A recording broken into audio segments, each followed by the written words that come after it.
You've heard of haunted places, but Bideford Castle? That's a name that whispers through the fog of time like a half-remembered dream. Nestled along the rugged coast of Devon, it's more than a ruin, it's a story waiting to be told. Built in the 13th century, it's a place where history and mystery blend like wine and sorrow. Some say the castle was built on cursed ground, others that it was a refuge for the wrong kind of people. But it's not just the architecture that lingers, it's the stories. The tales of vanished servants, of lovers torn apart by fate, and of a woman who refused to let the castle forget her name. And now, over a century later, the castle still holds its secrets. Some say you can hear her voice in the wind, a whisper of a name that's never been spoken aloud. So, come along, dear listener. Let's step into the shadow of Bideford Castle, where the past refuses to stay buried and the echoes of blood still call out from the walls. You know, Bideford Castle wasn't always a place of shadows and whispers. It was once a proud fortress, built by the powerful de la Warre family in the 12th century. They were the kind of people who built castles for power, not for poetry. Imagine this, a cold winter morning in 1235, and the de la Warres are settling in, proud and unshaken. But not everyone welcomed their arrival.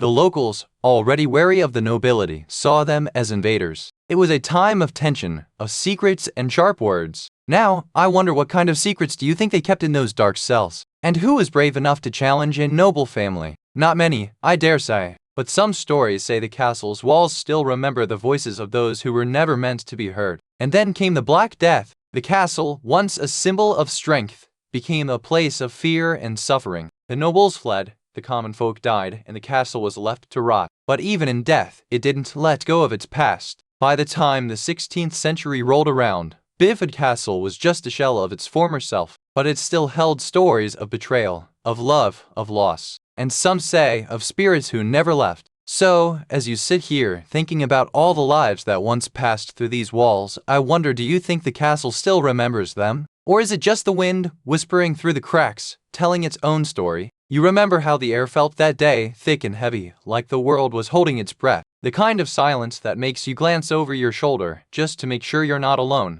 The castle stood in the distance, its stone walls pale and weathered, like the bones of a long-dead giant. You could almost hear the wind whispering through its cracks, as if it were trying to tell a story. The locals warn you not to go near it, not for the stories, but for the way the air felt around it. Like it was holding its breath, waiting for something to wake up. You laughed it off, of course. You were just passing through, after all. But as you stepped onto the cobbled path, the silence grew heavier, like the weight of history pressing down on your shoulders. And then, just as you reached the first archway, you heard a sound so faint it might have been your imagination, or something else entirely. You turned, but there was nothing there. Just the wind, the trees, and the castle watching you, like it had been waiting for you all along. You've heard the whispers of Bideford Castle, but let me tell you about the night the silence broke. It was the summer of 1584, and a young woman named Joan vanished without a sound. Joan was the daughter of a local merchant, known for her kindness and her love of the sea. She had been invited to a gathering at the castle, where the air was thick with the scent of wine and the sound of laughter. No one saw her leave, but the next morning her room was empty. The servants found her bed untouched, her clothes still on the floor, as if she had simply vanished into the walls of the castle. They searched the castle for days, but no trace of Joan could be found. Some say she was taken by the castle itself, others believe she was murdered and hidden in the depths of the stone. And to this day, the echoes of that night still linger in the halls. Some say you can hear her voice, faint and distant, calling for help from the depths of the castle. So, dear listener, if you ever find yourself wandering near Bideford Castle, be sure to listen closely. You never know when the silence might break again. I've spoken to several locals who claim to have seen the castle's shadow move when no one was around. One man told me he saw a figure standing at the gate, dressed in 18th century garb, just before the rain started. Another woman said she heard a child's laughter echoing through the courtyard at night, only to find no one there when she checked. The sound would vanish the moment she stepped closer. Some say the castle itself is the source of the voices, whispering secrets from centuries past. One man told me he once heard a woman's voice calling his name from the depths of the keep, even though no one was home. There's even a local legend about a ghostly child who appears in the garden at dusk, playing with a toy horse. No one has ever seen the child, but the horse is always there, just sitting in the grass. These stories aren't just for entertainment, they're the way people cope with the weight of history. The castle holds more than stone and mortar. It holds memory, sorrow, and the echo of lives once lived. We began our investigation with the old records, dusty and brittle, but full of whispers of the past. The local librarian, a woman with a sharp mind and a haunted look, shared stories that made my skin prickle. The first clue was a faded map of Bideford, with a red X marking the spot where the last murder occurred. It was like someone had drawn it with a trembling hand, as if the map itself was alive. As we combed through the archives, we found letters between the castle's last steward and a distant relative, hinting at a secret buried in the garden. The words were careful, almost pleading, as if he feared what he had done. One night, we ventured into the garden, where the moonlight seemed to dance on the moss. The air was thick, and the silence was louder than any sound. It felt as if the earth itself was holding its breath. We found a small stone marker, barely visible, with a name and a date. The name was familiar, though I couldn't place it. It was as if the past had pressed itself into the soil, waiting for someone to remember. And then, as we stood there, something shifted in the wind. A whisper, not from the leaves, but from the earth itself. It was not a voice, but a memory of a woman, of a crime, of a life lost in the silence of the castle. You know, there's one detail that has never been explained, and it's the one thing that haunts the castle more than the rest. No one knows where the blood came from. The records say it was a minor injury, a cut from a sword during the skirmish, but that's not the same as what the castle whispers in the night. The real mystery isn't the blood, it's the silence. No one has ever spoken of it, not even the keepers of the castle. It's like the castle itself has forgotten. And now, as we walk through the castle, we're left with one question: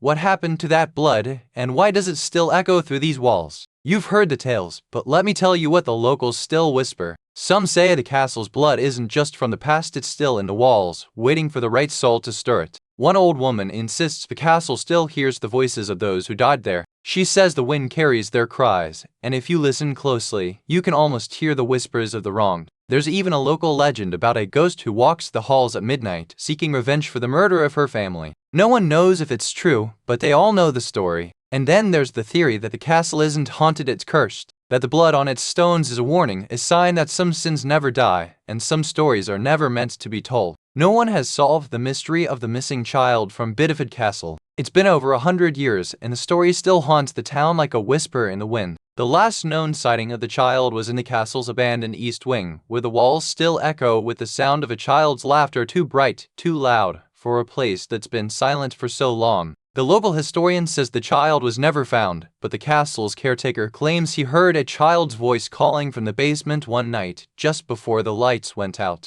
To this day, the townspeople gather at the old well near the castle, hoping for a sign, a whisper, a clue, anything to bring closure to a tragedy that never ended. And so the mystery lingers, not as a story, but as a presence, one that refuses to be forgotten, and perhaps never should be. You can almost hear the castle whispering through the trees, like it's telling you something you're not meant to understand. Do you ever feel like some places hold onto the past longer than others? Quick word from our sponsor. If this sounds like something you'd enjoy, take a look at the Fire TV Stick 4K streaming device. There's a link and a QR code on screen right now, and in the description below. Alright, back to it. I wonder what secrets still linger in the stones, and whether they'll ever let go. Sometimes, the silence is the most terrifying sound of all. As you leave, you can't help but glance back once more just to make sure the castle hasn't blinked or moved. Sometimes, the past doesn't just haunt the living, it lingers. But remember, not all stories end here. The next one may be waiting just beyond the next bend in the road or the next shadow in the hallway. You've heard of the Grand Canyon, the Rocky Mountains, but have you ever wondered what lies beneath the desert floor? Carlsbad Caverns, hidden in New Mexico, is a place of wonder and whispered unease. It's not just a cave, it's a living, breathing mystery.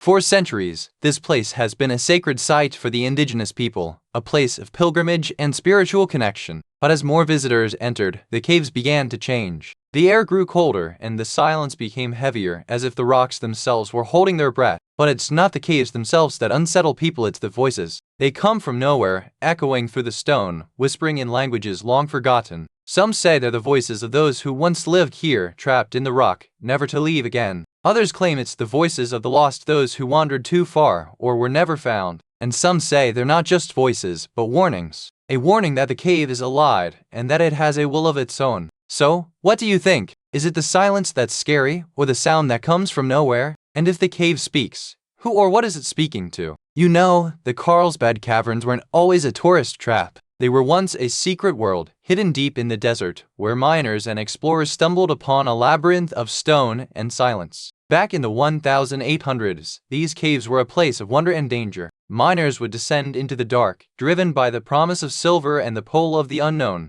Legends say that the caves swallowed whole families, their voices fading into the stone. Some say the echoes are still there, waiting for someone to listen. And so, the story of Carlsbad Caverns began not with a scream, but with a silence so deep, it made the air itself tremble. You remember the first time you heard it, don't you? A faint whisper, like a breeze through dry grass, just before you turned the corner in the cavern. It wasn't a voice you recognized, but it was familiar, as if it had always been there. You thought it was the wind, or maybe your own imagination playing tricks. But then it came again, just a breath, a sigh, a sound that made the hair on your arms rise. It was as if the cavern itself was speaking to you. You could feel it in your bones, the weight of something unseen pressing against your chest. The voices weren't just words, they were memories, fragments of lives that had once been, now lost to time and stone. And then, just when you thought you might be able to leave, the voices stopped. Not because they were gone, but because they had finally found you. You've heard the whispers, felt the chill in the air, but now it's time to talk about the night the voices vanished. It was a warm summer evening, and the caverns were full of hikers and tourists, all eager to explore the wonders beneath the earth. The group split up, some heading deeper into the caves, others staying near the entrance. But one young woman, just 22, left her friends and wandered off, drawn by something she couldn't explain. The search party found nothing but silence. The caves had swallowed her whole, and the only thing that remained was the sound of her voice, echoing through the caverns long after she was gone. To this day, visitors report hearing her voice, calling out for help, just before the air grows too cold and the light dims. They say she's still there, trapped between the stone and the silence. I've spoken to dozens of hikers who swear they've heard voices inside the caverns, whispers, laughter, even someone calling their name. One woman said she heard a child's voice, sweet and clear, echoing down a tunnel she hadn't even entered. Another told me about a group of friends who heard a woman's voice singing a lullaby in the dark. They turned around, but no one was there. The sound just kept coming, like it was following them through the stone. Some say the voices are from the past, maybe the lost miners or the early explorers who vanished without a trace. Others think it's just the wind or the natural acoustics of the stone, but they all agree the voices are real. One man even claimed he saw a figure in the dark, standing at the mouth of a tunnel. He said it looked like a woman, dressed in old-fashioned clothes, just watching him. He ran out, and the figure vanished like mist in the morning light. These stories are just spooky tales, they're warnings. The Carlsbad Caverns have a way of getting into your head, and once the voices start, you can't always shut them out.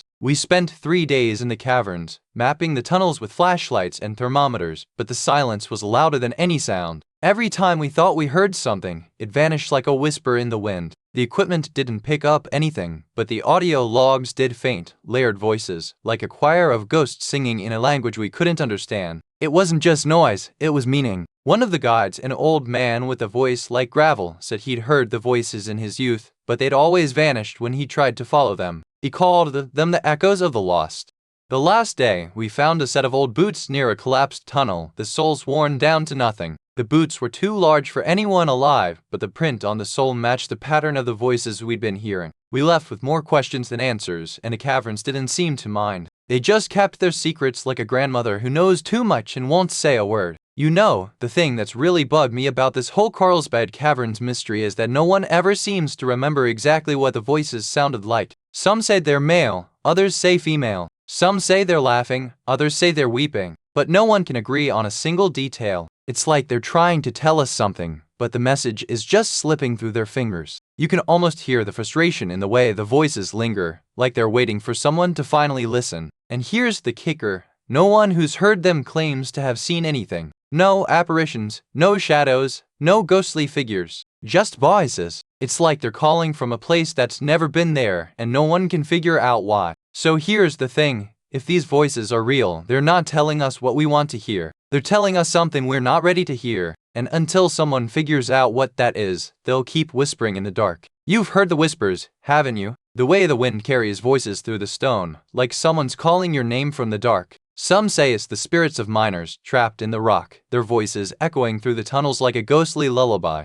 Others believe it's the sound of the earth itself, the bones of the mountain groaning as it breathes under the weight of the sky. And then there are the ones who say it's not the earth, not the stone, but the people who came before still here, waiting for someone to listen. So the next time you hear a voice in the cave, remember, it could be a story, a memory, or something far older than any of us. And so we come to the moment that haunts every visitor, every researcher, every soul who's ever wandered those caves and heard the voices. No one can agree on what they were saying. Some say it's a language, others claim it's a call for help, and a few insist it's a whisper from the past. There's no official recording, no verified account that's ever stood up to scrutiny. The voices, they're just there. Some say they only come out at night, when the silence is deepest and the air is still. Others swear they're heard during the day, when the park is crowded and no one pays attention. We've tried everything: microphones, audio recorders, even the oldest method, which is to simply listen. And still, the voices remain. No one can say for sure if they're real or imagined. But the fact that they've been heard by so many, by people who have never met, suggests there's something real here. So, dear listener, what do you think? Are the voices real, or are they simply the product of a mind that's too busy imagining to remember it's imagining? Or maybe they're waiting for someone to finally listen, to finally understand, to finally speak back. You've heard the whispers in the stone, felt the cold breath of the unknown, but sometimes the most chilling stories are the ones that never quite make it to the page. There's a kind of silence that comes after a story ends, a pause so heavy it feels like the earth itself is holding its breath. So, as we prepare to step into the next tale, I leave you with this: sometimes the silence is the loudest sound of all. Now, let's turn the page. Let's find out what's waiting for us next. Quick word from our sponsor. If this sounds like something you'd enjoy, take a look at the Apple AirPods 2nd generation. There's a link and a QR code on screen right now, and in the description below. Alright, back to it. You've heard of the Titanic, but have you ever heard of the Valentia?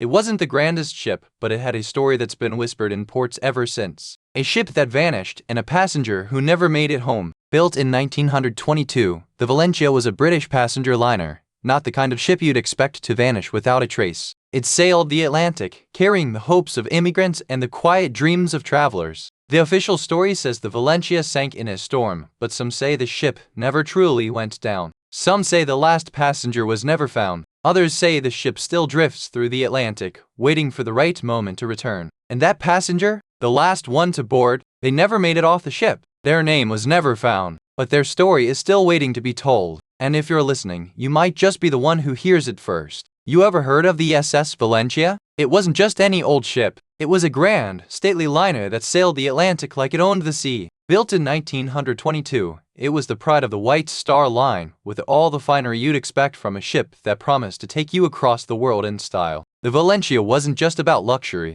It was about connection. Families, couples, adventurers, they all boarded with dreams in their hearts and the Atlantic in their sights. But some dreams never made it across the sea. And then, one fateful night in April of 1942, the Valentia was caught in a storm so fierce, it would go down in history as one of the worst maritime disasters of the war. The wind howled like a banshee, and the waves rose like mountains. The crew fought valiantly, but the storm was relentless. The Valentia sank, and with it, the lives of those aboard. The tragedy was compounded by the fact that many of the passengers were American citizens, and the war had just begun. What remains of the Valentia is just a memory, and the last passenger who vanished that night, her name is lost to time, has become the subject of whispers and stories. Some say she is still out there, somewhere in the depths, waiting to be found. You remember the first time you noticed something wasn't quite right. The sky was a deep, unbroken gray, and the sea looked heavier than usual, like it was holding its breath. The crew was tense, muttering about the weather, but the passengers just kept staring at the horizon, as if waiting for something to appear that wasn't there. The wind picked up, carrying with it a sound that wasn't quite wind, like a distant whisper, or a voice calling from the depths of the sea. Even the captain seemed uneasy, pacing the bridge with his hands clasped behind his back, eyes darting to the horizon as if he could see what no one else could. And then, just as the sun dipped below the waves, the sky turned a sickly green, and the air grew so still it felt like the world had stopped breathing. You remember the calm before the storm, don't you? The way the sea whispered secrets as the Valentia sliced through the dark. But then silence. No creaks, no waves, just nothing.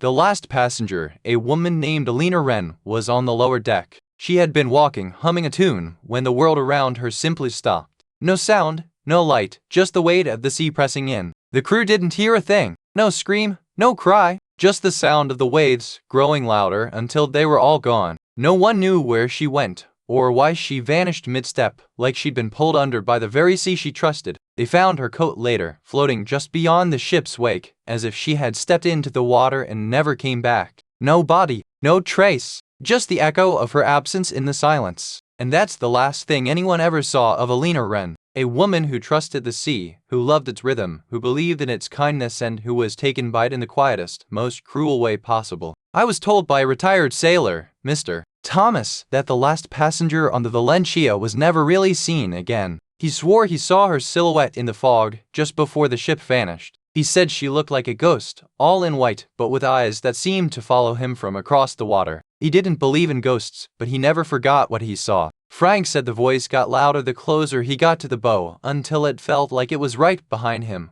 whispering his name. He never spoke of it again. There's also a woman who claims to have seen her in a dream. She said the woman was dressed in the same clothes as the last passenger, and she was trying to tell her something. She woke up with a sense of dread and a whisper in her ear that she couldn't quite place. Some say the Valentia is still out there, waiting for someone to hear its call. The official inquiry into the Valentia's disappearance was as frustrating as it was incomplete. The ship's logs were missing, the crew had vanished, and the last passenger, Alina Whitmore, was never found. What did they find? A trail of unanswered questions. They found a small, locked box in the captain's quarters. Inside was a letter from Alina written in a trembling hand, pleading for help. She claimed she saw something in the dark, something that made the crew disappear one by one. Investigators also discovered that the last radio transmission wasn't about the storm. It was a warning. The sea is not what it seems, followed by static. No one knew what it meant, but it felt like a whisper from the past. And then there was the final, unexplained detail, a single blood-red ribbon tied to the mast. No one knew who left it or why, but it was there, and it felt like a message from someone who never made it home. The investigation ended with more questions than answers. But Alina's story wasn't just about a ship, it was about the silence that followed and the voices that refused to be forgotten. You know, the one thing that's always baffled everyone is the fact that the last passenger on the SS Valentia never left the ship. No one saw her go overboard, no one heard her scream, and no one found her body. It's like she just vanished into the sea. The ship's log says she was on the last lifeboat, but the lifeboat was never found. Some say she was the last to jump, others say she was never there at all. The mystery is so thick, it feels like the sea itself is holding its breath. Some say the woman was a stowaway, hiding in the hold. Others say she was a ghost, never meant to leave the ship in the first place. But no one can say for sure. The sea has a way of keeping its secrets, don't you think? And that's the thing about the Valentian, no one ever solved the mystery. No body, no clues, just the echo of a woman's voice on the wind, and the sound of waves whispering her name. You know, some folks say the Valentia didn't just vanish, it was swallowed by the sea, piece by piece. They whisper that the last passenger, a woman named Margaret, wasn't lost to the waves, but to the ocean's own dark magic. Others believe the ship was cursed by the very hands that built it. The carpenters, they say, were paid in silver and silence, and the ship never made it to port. That's why the last passenger never returned, she was never meant to. Then there are the ones who say the ship didn't disappear, it was never there in the first place. That the Valentia was a ghost ship, a mirage, and Margaret was never aboard. Just a story, passed down like a secret. And some say the real mystery isn't where Margaret went, but why the world forgot her. Why no one ever looked for her, even when the ship was lost. Maybe she never left. Maybe she's been waiting for someone to listen. You've heard the tales of the Valentia, but what about the one who never made it home? The last passenger, the one who vanished without a sound. No body, no clue, just a mystery that lingers, like a whisper in the dark. The ship vanished in 1918, but the story of that final passenger has only grown darker. No one knows where they went,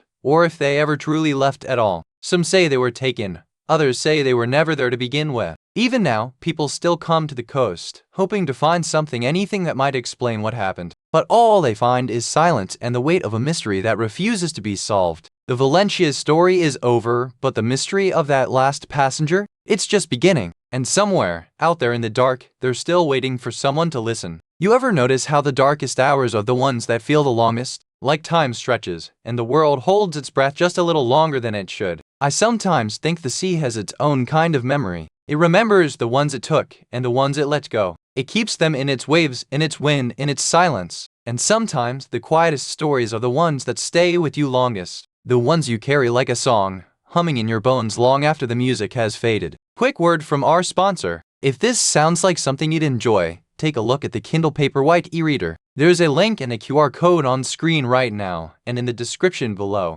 Alright, back to it. So I'll leave you with this. When the waves grow still and the wind dies down, maybe the sea is just waiting for you to ask the right question. You've heard the whispers, haven't you? That Blackwater castle isn't just a ruin, it's a living thing, breathing in the wind, sighing through its stone walls. Built in the 1500s by a proud lord who thought he'd outlast time, it's said he died in his own bed, but the castle didn't let him go so easily. The locals say the walls still weep, and the echo of a woman's wail can be heard at midnight, calling for justice she never received. It's not just the stories that make this place feel haunted, it's the way the wind moves, like hands brushing against your cheek, or the way the stones seem to hum when the moon is full. So, dear listener, what do you think? Is the castle crying, or is it just the wind? Or maybe it's something else entirely. You know, the first whispers of Blackwater Castle came from a young lord named Sir Edmund, who built this place in the late 1400s. He was a man of ambition, but also of pride, and that pride would haunt him in ways he could never have imagined. He wanted to create a fortress that would outshine all others, a symbol of his family's power. But his obsession with perfection led him to take a terrible path, one that would bind his name to the castle's dark legacy for centuries.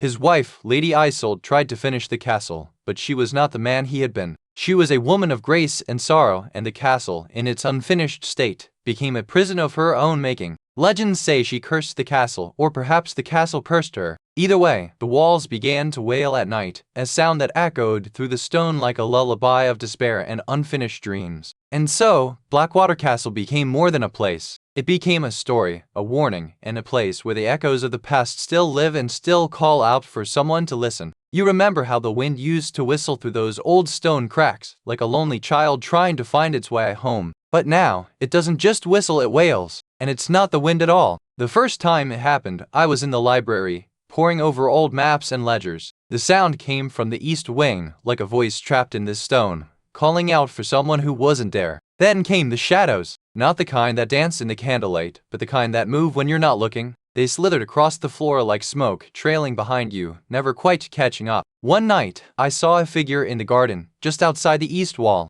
It was tall, dressed in a dark cloak, and it stood there, watching me, with eyes that seemed to glow like embers in the dark. It didn't speak. It did moo, but it looked at me like it knew exactly who I was, and what I had come to find. And it didn't like what it saw. You remember the whispers in the halls, but what about the night the lights went out? The whole house fell silent, and then nothing. Not a sound, not a breath. The caretaker found the master bedroom door ajar, but the bed was undisturbed. No one was there. Just the chill of 1,000 unspoken secrets. The print was the same size as the missing guides, but the only thing that led to the east wing was a locked door, and no one had keys. They found the guide's watch in the garden, stopped at 10:47 p.m., the last time anyone saw her. But the house had no windows facing the garden. Not one. Some say the house takes what it wants. Others say the guide was never really lost, just never found. But the walls still wail, and the silence is louder than any scream. I've spoken to dozens of people who claim to have heard the wails from Blackwater Castle. Some say it's the voice of a woman, others say it's a child's cry, but one man told me it's the sound of a man begging for his life. He was a local fisherman, a quiet man with a quick laugh, who swore the wails would rise from the cliffs at dawn. He said he once followed the sound, only to find himself back at the edge of the water, no path behind him. A retired teacher told me she once saw a shadowy figure standing at the window of the castle, just before the wails began. She said it was tall, and wore a long coat, and its face was hidden behind a curtain of hair. And then there's the old librarian who said she once heard the wails in the library, but when she turned around, the room was empty. She said she felt the air change, and the books on the shelves trembled like they were alive. These stories don't fit together, but they all point to the same thing. Something is still here, still watching, still waiting, and it's not done with us yet. We started with the basics, UC maps, old photos, and a few brave souls who had heard the stories. The first thing we found was a 19th century map showing a hidden passageway beneath the east wing. When we dug, we uncovered more than just dirt. There were fragments of a child's toy, a broken doll, and a rusted key that didn't match any lock in the castle. Inside, we found a child's bedroom, untouched by time, with a bed still made and a nightlight flickering on its own, even when the switch was off. But the most unsettling thing wasn't the room, it was the way the air felt, heavy and cool, like it was holding its breath, waiting for something to wake up. We left that room with a sense of unease and a new question. Who was this child, and why did the castle remember them so well? You know, the one thing they never solved was the sound. Not the echo, not the wind, not even the old pipes. It was something else, a sound that didn't belong to the castle at all. They played every recording over and over, but no one could tell if it was a voice, a cry, or something even more ancient. And no one could say for sure if it was real or imagined. And the worst part? No one ever found the source. Not in the walls, not in the floor, not in the attic. Just a sound that had no origin and no end. So now, when you walk through the halls, you can almost hear it. Just a whisper, a sigh, a sound that doesn't belong to the world you know. And maybe, just maybe, it never will. You've heard the tales, but have you ever wondered who first whispered that wail? Some say it was a bride, others a grieving mother, no one knows for sure. But the stories are the same, aren't they? Local elders claim the castle was built on an old burial ground, and the wails are the restless souls trying to reach the living. But some say the castle itself is the spirit, not the people who died within it. Some say the wails are a warning, a way for the castle to let the living know they are being watched. Others say it's the castle's way of saying, you don't belong here. But what if the wails are not a warning, but a lullaby? A song sung by the castle itself, trying to lull the restless souls to sleep or trying to lull the living to stay. It's easy to dismiss the stories, but sometimes the most haunted places are the ones that whisper the sweetest lies. And sometimes, those lies are the only truth left. Even now, the walls of Blackwater Castle whisper to those who listen closely. Some say they're not just echoes of the past, but voices from the present waiting for someone to answer. The local historian, Mrs. Hargrove, insists the wails are not just a legend. She's heard them herself, late at night, when the wind dies and the castle holds its breath. The town council has debated for years whether to preserve the castle or tear it down. Some say the walls are cursed, others say it's just the wind. But the wails keep coming, and they don't stop for anyone. And still, no one has found the source of the sound. No one has found the ghost. No one has found the truth. Maybe the castle is waiting for someone to stay long enough to hear what it wants to say. You've heard the wails now, haven't you? The way they echo through the stone, like a mother's cry in the dark. It's not just a sound, it's a memory, lingering in the walls. Sometimes, the past isn't buried, it's just waiting to be heard. And sometimes, the only way to move on is to let it speak. But what happens when the walls refuse to be silent? Before we move on, I want you to think about this. What would you do if the walls of your home started to whisper your name? Would you turn them off, or would you lean in to hear? Well, I think I'll leave you with that. But don't worry, there are more stories to come. And if you hear a wail in the night, I hope you remember this one. You've heard of shipwrecks, of course. But what about the ones that never sank? The SS Valentia was one of those. A luxury liner that vanished in the night, leaving only one passenger behind. It was 1940, and the sea was calm. The Valentia was heading to South America with a full passenger list. But something went wrong, no one knows what. The crew disappeared, the ship vanished, and one person was left behind. Quick word from our sponsor. If this sounds like something to enjoy, take a look at the Amazon Echo Dot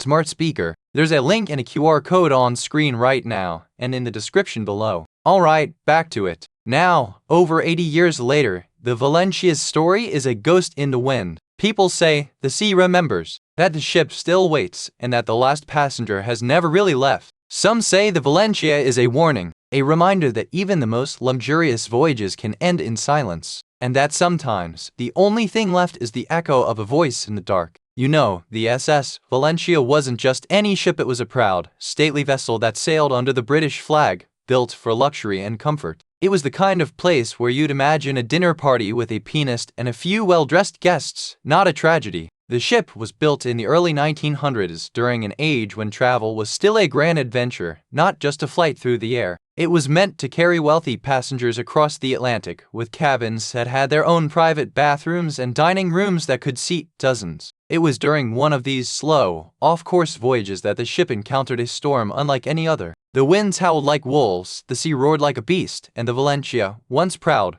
became a mere speck in a fury of waves. The storm lasted for days, and the crew did everything they could to keep the ship afloat. But the sea was relentless, and the Valentia's fate was sealed when it disappeared into the storm's heart. No distress call, no survivors, just silence. The Valentia's final voyage remains one of the greatest mysteries of maritime history. No bodies were ever found, and no one knows for sure what happened to the ship or its passengers. But the silence that followed was louder than any scream. You remember the calm before the storm, don't you? The kind of calm that makes you think, this will be a good night. The sea was flat, the sky is soft, washed out gray, like someone had dipped it in ink. But then, the wind picked up just a whisper at first, like a ghost trying to be heard. The crew didn't notice at first, but the passengers did. A few of us looked up, just for a second, and saw the sky shift as if something had moved just beyond our line of sight. The first real sign came when the captain called a meeting. He didn't sound like himself. His voice was low, almost like he was speaking to someone only he could hear. He told us the sea had changed, that it was no longer the same one we had sailed across for years. Then came the whispers, not from the crew, but from the passengers. Some of us started talking about the ship's past, the ones who had been here before, the ones who had gone missing and never returned. You see, the Valentia wasn't just a ship, it had a memory, and that memory was starting to wake up. You see it now, the last passenger, a woman in a long black dress, standing alone on the deck of the Valentia. Her hands are clenched, her eyes fixed on the horizon, as if she's waiting for something she can't name. The crew notices she hasn't moved in hours. They call to her, but she doesn't answer. She just stands there, like she's been waiting for this moment her whole life. When they finally pull her aboard, they find her standing still, her dress soaked, her skin pale as if she's been walking through the storm for days. But her eyes are empty. They can't find her body, not a trace. Only a single pearl earring still in her ear, and the faint scent of salt and lavender that lingers like a memory. The ship sails on, and the story fades. But some say that on foggy nights, you can still hear her voice whispering from the waves, calling for a place she never reached. I met a woman in a small town who said she saw the last passenger on the Valentia, not long after she vanished. She described a woman in a green dress standing by the rail, not crying, just staring out at the sea like she knew something we didn't. She said the woman didn't look scared, just lost, like she was waiting for something, or someone, to come back. And then she just disappeared. No trace, no explanation. Another man claimed he saw her on a quiet night, walking along the shore with a suitcase in hand. He said she was walking toward the water, not away from it, like she was going somewhere or coming back from somewhere. He said she looked like she knew she was being watched, like she was trying to tell us something, but we were too busy looking for ghosts to notice what she was trying to say. These are just fragments, just whispers in the wind. But if there was a woman on that ship, if she made it off, and if she's still here, then maybe she's not just a ghost. Maybe she is waiting for someone to listen. The investigators started with the ship's log, but the entries were like whispers, faint, almost forgotten. They found a mention of a passenger named Alina Wren, last seen near the bow, just before the storm. They pored over the crew's testimonies, but no one remembered her. Some said she was a ghost in the fog, others claimed she never boarded. A few even swore they saw her walking the deck, but no one could say for sure. They found a sealed letter in the captain's quarters, written in a hand that didn't match anyone's. It spoke of a woman who never should have been on board, and a storm that took more than just the sea. The investigators couldn't shake the feeling that the storm had taken more than just the ship, that Alina Wren had never been a passenger at all but something else entirely. You know, there's one thing about the Valentia that still makes me wonder, why did the last passenger never get a name? It's like the ship just swallowed them whole, and no one remembered to say goodbye. The records say she was a woman, no more than 30, but no one can tell you her name. It's as if she never existed beyond the last moment she was seen, standing at the bow, staring at the sea. You ever think about how strange it is that the last person to board a ship disappears without a trace? Like the ocean itself forgot to take them in. And yet, every time I think about the Valentia, I feel the weight of that silence. It's not just the story of a ship, it's the story of a woman who never got her name, and maybe never got to say goodbye. You ever wonder what happens when a ship vanishes without a trace? The Valentia's last passenger, Alina, was never found, but the stories say she's still out there, somewhere in the fog, waiting for someone to remember her. Some say she was a stowaway, hiding from a past she couldn't outrun. Others claim she was just a woman who got lost in the chaos of the storm. But no one knows for sure. That's the thing about legends, they grow with every retelling.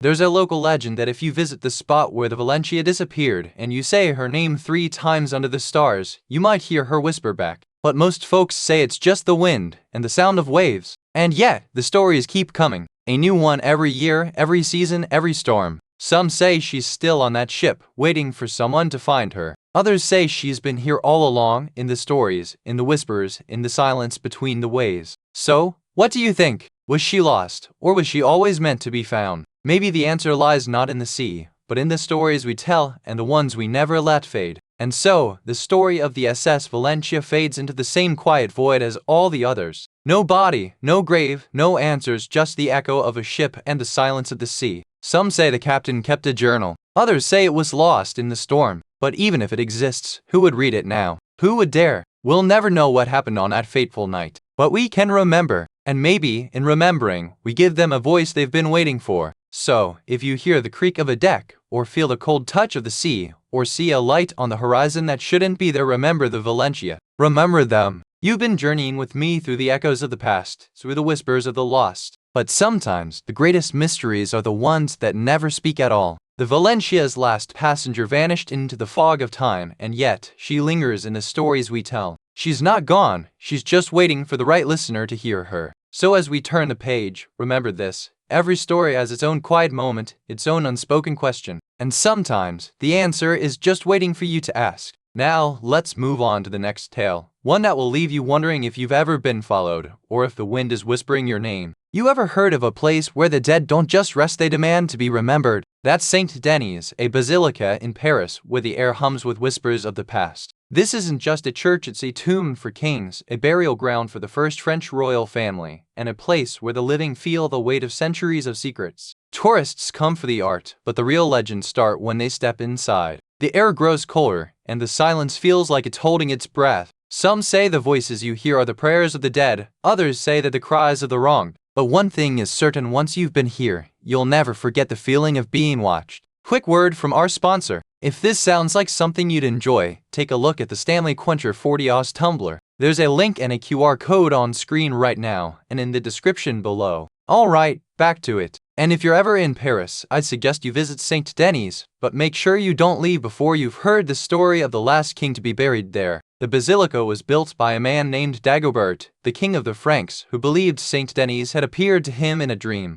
He ordered the construction of the cathedral, and it became the heart of the Frankish church. But legends say that the king's own body was buried in the crypt, not far from the saint's bones. Over the centuries, the crypts grew deeper and more bodies were buried there, kings, queens, nobles, and even commoners. Some were buried with riches, others with only a simple shroud. But the crypts also became a place of mystery, where rumors of curses and hidden treasures began to spread. By the 13th century, the basilica had become a major pilgrimage site, and the crypts were said to be haunted by the spirits of those who had been buried there. Some claimed to hear voices, others to feel cold hands brushing their own. But it was the king's body that was said to be the most restless. The last great scandal came in the 19th century, when a group of archaeologists uncovered a hidden chamber beneath the basilica. They found a mass grave of over 1,000 bodies, many of them nobles, and some of them were said to have been buried with their hearts removed. The rumors of curses grew louder, and the crypts became even more mysterious.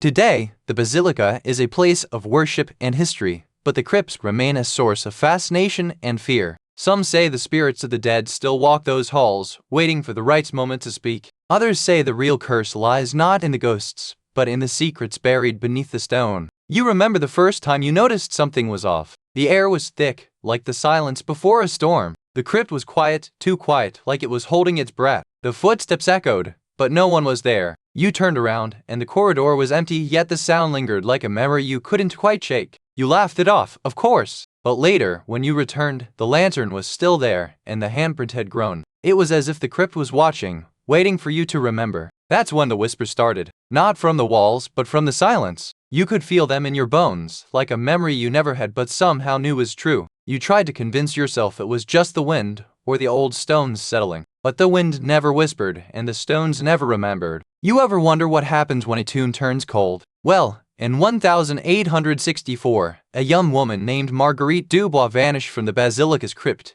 just days before her wedding. No body, no trace, just a silence that settled like dust. The monks said she was last seen near the altar of Saint Denis, whispering to the stones. But the stones don't speak, and neither did she after that. Some say she was taken by the crypt's guardian, a spirit that feeds on unfulfilled vows. The crypt's keepers have never found her, but they've found something else, a strange pattern of footprints leading into the walls, as if she tried to run into the very stone itself. It's like the place swallowed her whole. And then there's the music, a melody played on a violin heard only in the dead of night. Some say it's the sound of her lament, echoing through the stones, begging for someone to listen. To this day, visitors claim to hear her voice, soft, distant, calling her name. But no one dares to follow, not even the monks. Some say the crypt is still waiting for her to return, to complete the vows she never got to say. I've spoken to a few folks who claim they saw the crypts at night, and they all say the same thing: the air feels like it's holding its breath. One woman said she was there during a tour, and as the guide turned away, she heard a sound like a child sobbing in the dark. Another claimed she saw a figure in the crypt, dressed in a 14th century robe, standing at the altar like it was waiting for someone. They say it's not the ghosts that scare them, it's the feeling that they're being watched, even when they're alone. And then there's the one who said she heard a voice whispering her name, just before the lights went out. These are not just stories, they're echoes of something that lingers, even in the silence. We began the investigation with a simple question: what if the crypt wasn't just a tomb, but a memory of something else entirely? The air was heavy, like the weight of centuries pressing down on every breath. The first clue came from a faded journal entry, tucked inside a loose brick. It described a child's laughter echoing through the stone, not from the present, but from a time long before the basilica was built. We found no bodies, but we found something else: strange symbols carved into the stone, not of saints, but of something older, something that seemed to hum with a presence of its own. One night, the temperature dropped so fast it felt like the earth itself had exhaled a shiver. The researchers' breath came in clouds, and for a moment, it seemed the stone was holding its own breath. We never found the child, but we found something that made us all question what it means to be remembered or to be forgotten in a place like this. You know, the thing that's always bugged me is the one detail that no one ever explains. The one thing that's just there, like it's supposed to be part of the story, but no one bothers to ask why. It's not a body, not a relic, not even a skeleton. It's just a box. No label, no inscription, no clue. Just sitting there like it's waiting for someone to find it. They say it was placed there during the last renovation, but the records don't mention it.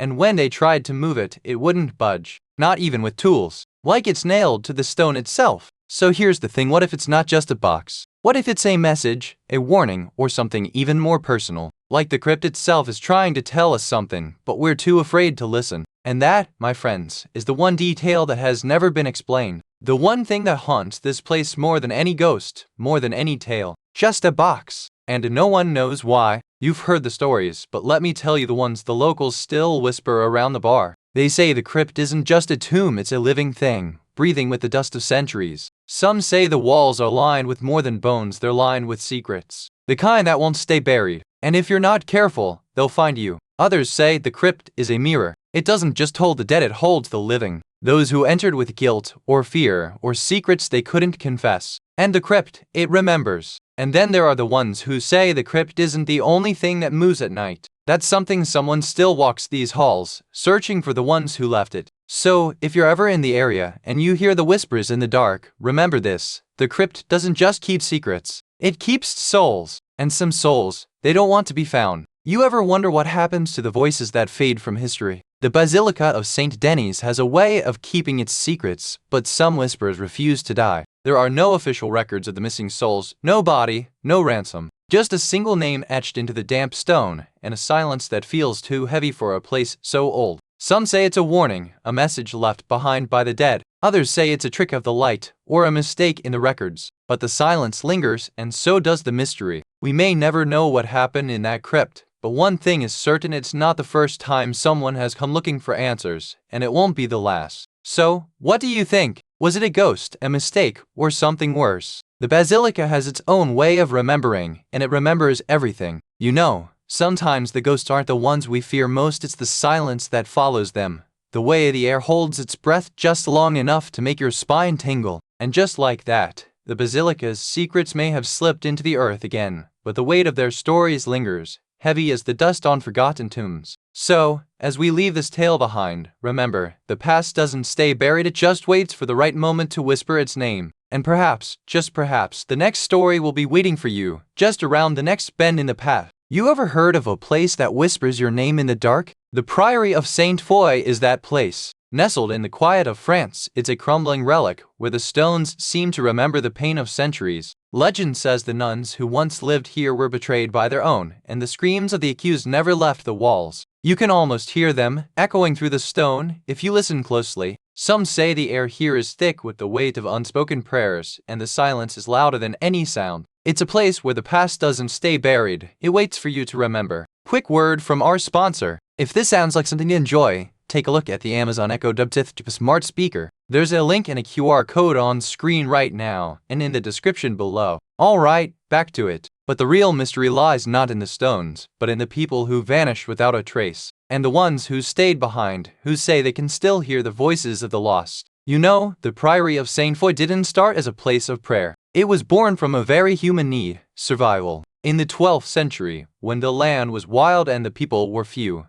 this land was claimed by a noble family with a taste for the divine and a deep suspicion of the devil. The first monks who came here weren't just monks. They were refugees, some of them fleeing the chaos of the Crusades, others trying to escape the wrath of a king who saw them as threats. They brought with them not only their faith but also the weight of their own pasts. The priory was built not just on stone, but on secrets. There were whispers of strange rituals, of people who vanished without a trace, and of a hidden chamber where the line between the sacred and the profane blurred. It was a place where the dead and the living shared the same air. And then came the Black Death. The priory, like so many places, became a refuge for the sick and the dying. But in the chaos, something else took root. A fear that the place itself was cursed, that it had swallowed more than just lives. The priory's history is like a tapestry. Some threads are bright with faith, others dark with fear. But no matter how the story is told, one thing is certain. It was never just a place of prayer. It was a place where the past refused to stay buried. You know how sometimes the air just feels different, like the world has paused for a breath? That's what happened the first time someone stepped into the priory of Saint Foy. The silence wasn't just heavy, it was alive, pressing in like a hand on your shoulder. The first thing you notice is the cold, not the kind that comes from the wind, but a cold that seeps into your bones, like the memory of a long dead winter. It clings to the back of your neck, and you can't shake it. Then there's the sound, the kind that isn't really there, but you swear you hear it. A faint, rhythmic tapping, like fingers against the stone floor, but not from any living soul. It's not just the cold or the sound, though. There's a smell too, a musty, almost sweet scent, like old roses in a forgotten vase, but it makes your skin prickle in the worst way. And then the light, not the light of the sun, but the kind that feels like it's coming from inside the walls, flickering like a candle in the dark, casting long shadows that move on their own. You walked the halls of the priory, felt the chill of ancient stone, and heard the whispers of the past, but now the silence screams. It's not the silence of peace, but of something being held back, something that should have been heard long ago. One night, a young monk named Brother Etienne vanished without a sound. No struggle, no trace, just a cold emptiness where he had stood. The nun said he had gone to pray, but the silence after he left was louder than any prayer. The monks who came after whispered that he had been taken by the priory itself, that the walls had swallowed him whole, or that he had been silenced by the very thing he had tried to uncover. To this day, the silence remains, a silence that does not belong to the priory, but to the one who vanished. A silence that lingers, waiting for someone to listen and finally, to speak. I've heard from a few locals that the priory's stone walls still hum with the whispers of the lost. Some say they've heard faint voices in the night, calling out for help, but no one ever answers. One woman told me she once saw a figure in the cloister, wearing a tattered habit, standing at the edge of the courtyard, just out of reach. She tried to call out, but her voice broke like glass. There's even a local legend about a young girl who vanished from the priory over a century ago. No one ever found her body, but her laughter is said to echo in the wind on still nights. And if you listen closely, some say you can still hear it, those silent screams, trapped between the stones, waiting for someone to hear them and finally give them voice. We followed the trail of whispers and old maps to the priory of Saint Foy, where the stones still remember the screams. What we found was not what we expected. The air here is thick with the scent of damp earth and something older, something that doesn't belong to this world. It clings to your skin like a second layer. We found old journals, written in a hand that trembled. They spoke of a ritual, a sacrifice, and a silence that followed that no one could explain. And then we found the sound, a low, guttural hum like the breath of something ancient, rising from the walls and the floor as if the building itself is alive. It's not just a place of ghosts, it's a place that remembers. And it remembers those who dare to disturb what was meant to stay buried. You know, the thing that has always bugged me about this place is the one detail that has never been explained. They say the walls are lined with bones, but no one can tell you which ones. There's no record of the bodies ever being found, and no one dares to dig. You can almost hear the silence of the dead pressing against the stone, waiting for someone to ask the wrong question. You can't help but wonder what they were like, those poor souls who ended up there. Were they prisoners, lovers, or victims of something far worse? No one knows, and no one will say. The real mystery isn't the bones, or the whispers, or the silence. It's the fact that no one ever talks about it. You can't even find a map of the place in the archives, and that's saying something. So here's the thing, no one ever leaves the priory. Not the nuns, not the monks, not even the ones who come to study it. And that's the only thing that's ever been explained. You've heard the stories, but what did the locals say? Some swear the priory still echoes with the voices of those who never left. They say the nuns still walk the halls at midnight, their robes brushing the stone floor like ghosts in a silent ballet. There's even a theory that the Priory is a kind of prison, not for the living, but for the ones who were never meant to be forgotten. And if you dare to ask, they'll tell you the Priory doesn't just hold secrets, it holds silence, and that silence is louder than any scream. And yet, the silence still lingers like a whisper in the wind that never quite fades. No one has ever solved the mystery of what happened there, and no one ever will. The monks vanished without a trace, and the villagers never spoke of them again. Some say the silence is the truest scream of all. No one knows what happened that night, but the silence is louder than any explanation. And sometimes, I wonder if the silence is still speaking. The mystery remains unsolved, and perhaps that's the scariest part. Because sometimes, the most haunting things are the ones that never leave. You've walked the halls of the Priory of Saint Foy, where silence speaks louder than screams. But have you ever wondered what it's that you're really hearing? Perhaps it's not the ghosts that haunt this place, but the memory of those who once lived here, trapped between the past and the present. As you leave, remember this place isn't just a story, it's a whisper in the dark, waiting for the right moment to be heard again. And now, as you step into the next tale, I wonder what will you hear this time? You've heard of the Arctic, but have you ever imagined a place where the sun never rises and the cold is so thick it feels like it's breathing? This is the story of a ship that vanished in the dark and the ghosts that still haunt the ice. In 1845, 2 British ships set sail from England with a mission to chart the last unknown waters of the Arctic. They were meant to return, but they never did. The world waited, and the ice kept its silence. The crew was strong, well-equipped, and determined, but the ice was relentless, and the cold was a living thing. Some say they were swallowed by the land itself, others that they were lost to madness. And still, no one has found a single body. Now, every winter, the ice moves. It shifts and cracks, revealing secrets that have been buried for over a century. And somewhere in the endless white, the silence still waits for someone to listen. In 1845, the British Admiralty set their sights on the Northwest Passage, a route through the Arctic that had eluded explorers for decades. Sir John Franklin, a seasoned naval officer, was chosen to lead the expedition, a man both respected and haunted by past failures. The expedition was no small venture. 129 men, including scientists, sailors, and officers, were sent north with the promise of glory that was more about national pride than survival. They set sail from Greenhithe, England, on an overcast morning in May. The mission was clear: find the Northwest Passage, map it, and return with glory. But the Arctic was not a place to be taken lightly. Franklin and his men had been warned men had died before in those frozen waters, and the ice would not be merciful. Quick word from our sponsor. If this sounds like something you enjoy, take a look at the Amazon Echo Dot smart speaker. There's a link and a QR code on screen right now, and in the description below. Alright, back to it. They left with high hopes and a sense of purpose, but as they sailed into the unknown, the ice grew thicker, the days shorter, and the cold more relentless. No one could have imagined how quickly the expedition would become a story of disappearance and despair. And so began the journey into the unknown, a journey that would soon be marked by silence, secrecy, and the disappearance of an entire expedition into the frozen void of the Arctic. You remember the letters that came from the end of the world,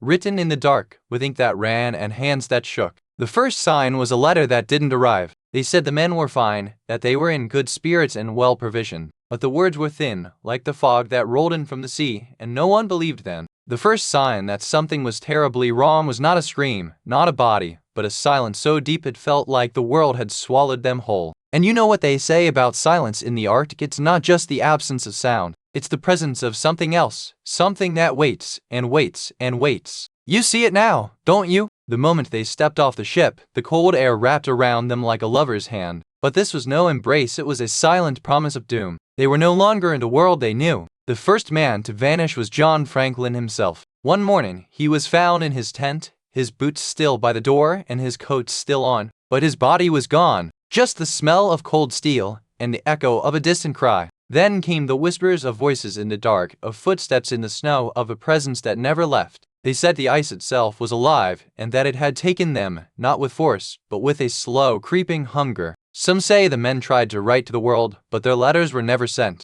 They left behind only cryptic notes and a final, unfinished journal entry: "We are not alone here."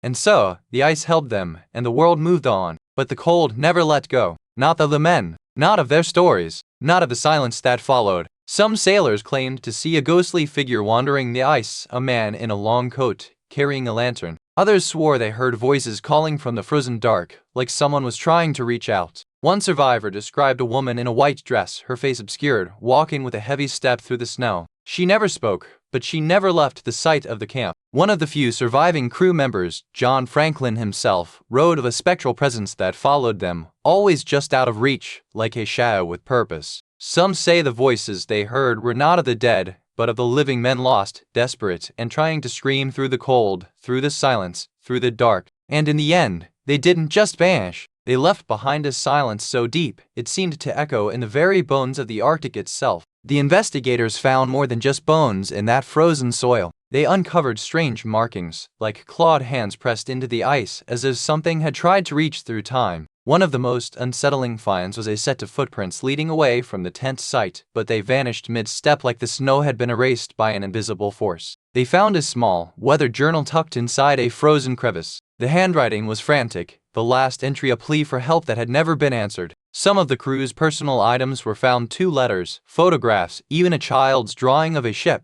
It was as if time had paused to remember them. The most disturbing find was a set of footprints leading away from the tent site, but they vanished mid-step like the snow had been erased by an invisible force. Even the most skeptical researchers began to wonder, was it the cold that took them, or something far older, something that still waits in the silence of the ice? You know, the thing that's still whispering in the dark, the one detail that no one can quite wrap their head around? It's not the cold, or the hunger, or the madness. It's the fact that they left no trace at all. Not one footprint, not one scrap of clothing, just silence. They took everything with them, every tool, every note, every piece of themselves. And yet, they never left a single clue. Like they vanished into the snow-like smoke, leaving behind only the echoes of their final moments. It's like they were never there, like they were never even real. Just a dream that ended before it could begin. And the snow, it's still holding on to the memory of them. So, I'll leave you with this: the greatest mystery of all isn't what happened to them. It's why they left nothing behind. And maybe, just maybe, that's the real ghost they left in the snow. You've heard the tales of the Franklin expedition, but what about the ones that never made it to the newspapers? Some say the ice remembers them, and the wind still hums their names. In some small towns, they tell of a ghostly ship that sails the frozen sea at midnight, its lanterns flickering like fireflies in the dark. Some say the ice is a mirror, and if you look close enough, you can see their faces, frozen in time, watching you from beneath the snow. And if you're ever lost in the Arctic, they say the ice will whisper your name, and if you're not careful, you'll never find your way back. And so, we stand at the edge of a mystery that refuses to be solved. What really happened to Franklin and his men? Did they perish by cold, or did something far more sinister claim them? Theories abound, but none offer comfort. Some say they were swallowed by the ice. Others whisper of madness, of something ancient stirring beneath the snow. We can't know for sure, but we can keep the story alive. For every unanswered question, there's a story waiting to be told, and a place waiting to be remembered. So, as the snow falls and the wind howls, I'll leave you with this: the Arctic is still watching, and somewhere in the silence the story isn't over. You know, sometimes the most haunted places are the ones we never find, and sometimes the truest stories are the ones that fade into silence. The Franklin expedition, like so many lost souls, vanished into the pages of history just like the whispers of the ice. And so we leave the ice, the cold, the silence, and the stories that never quite end. But remember, the stories don't end here. They wait, just out of reach for the next listener to find them. Now, if you'll excuse me, I have a new story to tell, one that's just as cold and just as lonely. You've heard of the Carlsbad Caverns, but have you ever heard the voices that come from within? Deep in the heart of New Mexico, these limestone wonders are more than just a geological marvel. They're a place where the echoes of the past refuse to fade. Travelers say the caverns are silent, but they're wrong. The air is thick with a strange stillness, and sometimes, when the wind is just right, it carries whispers that don't belong to anyone in the present. Some say the voices are from the early explorers, lost in time, trapped by the very rock they sought to understand. Others believe they're the echoes of something far older, something that has been here long before the first human footstep. What we do know is that these voices are real. They've been reported for decades by hikers, spelunkers, and even park rangers. And though the park tries to downplay them,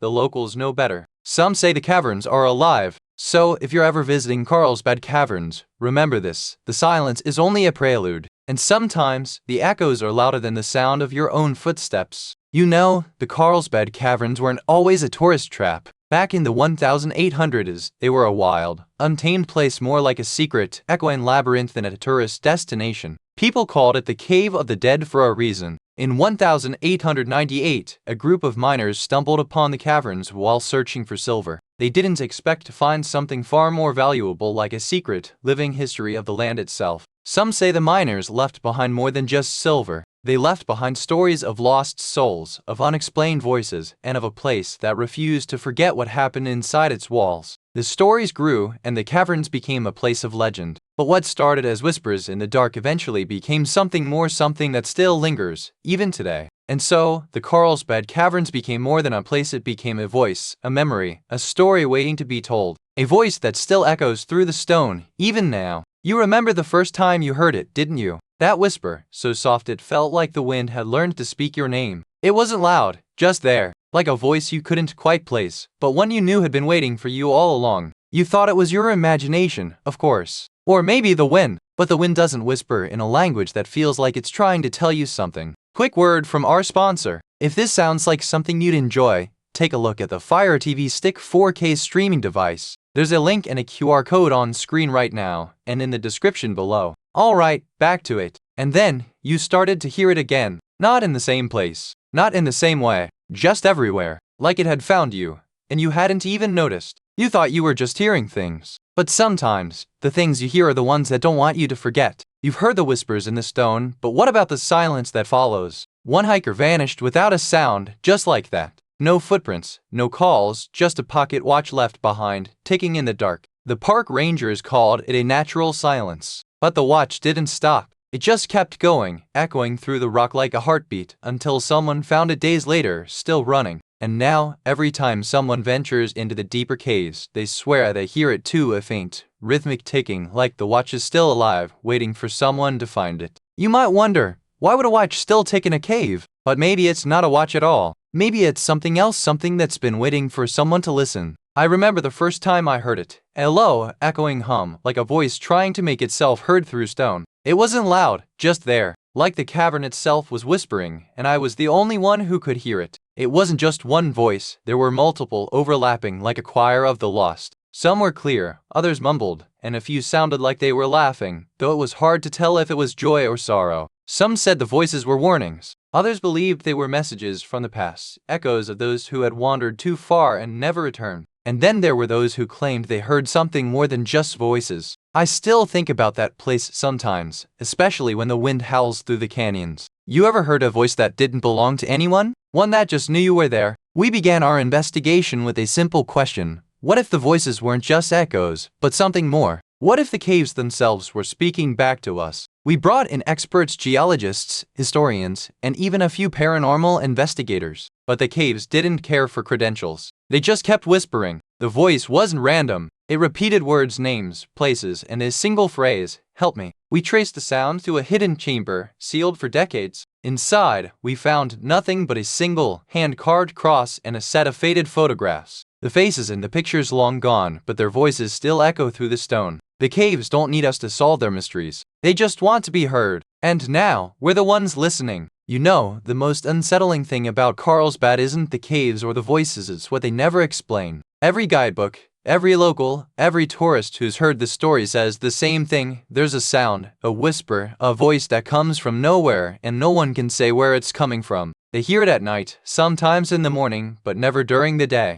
It's not the echo of a human voice, not the cry of an animal, not even the wind. It's something else entirely, like the caves are breathing in a language we've never learned. Some say the voice is a warning, others say it's a call, but no one can say for sure what it means. You can't help but wonder, if the caves have a voice, what else are they keeping from us? And that's the thing, isn't it? The silence after the voice fades. The absence of an answer. It's not the sound that haunts you, it's the knowing that no one has ever solved it. No one ever will. You've heard the whispers in the limestone stories passed down like heirlooms. Some say the caves echo with voices from a long-ago tragedy, a family lost in the dark, their cries still trapped in the rock. Others claim the voices are just the wind, or the water, but there's something about the way they sound, like a child's laughter, or a mother's lullaby, carried through the rock like a ghostly lullaby. There's even a local legend that the voices are a warning, a reminder of the dangers that still lurk in the dark, waiting for the unwary to wander too far. And if you listen closely, you might hear them too. Not in the way you expect, but in the way that lingers long after you've left the cave, like a memory that won't let go. You know, sometimes the most haunting voices aren't the ones that scream, but the ones that whisper your name in the dark. And in Carlsbad, they still don't know who's saying it. The local guides say the voices are just the wind, but the wind doesn't speak in the voices of the missing.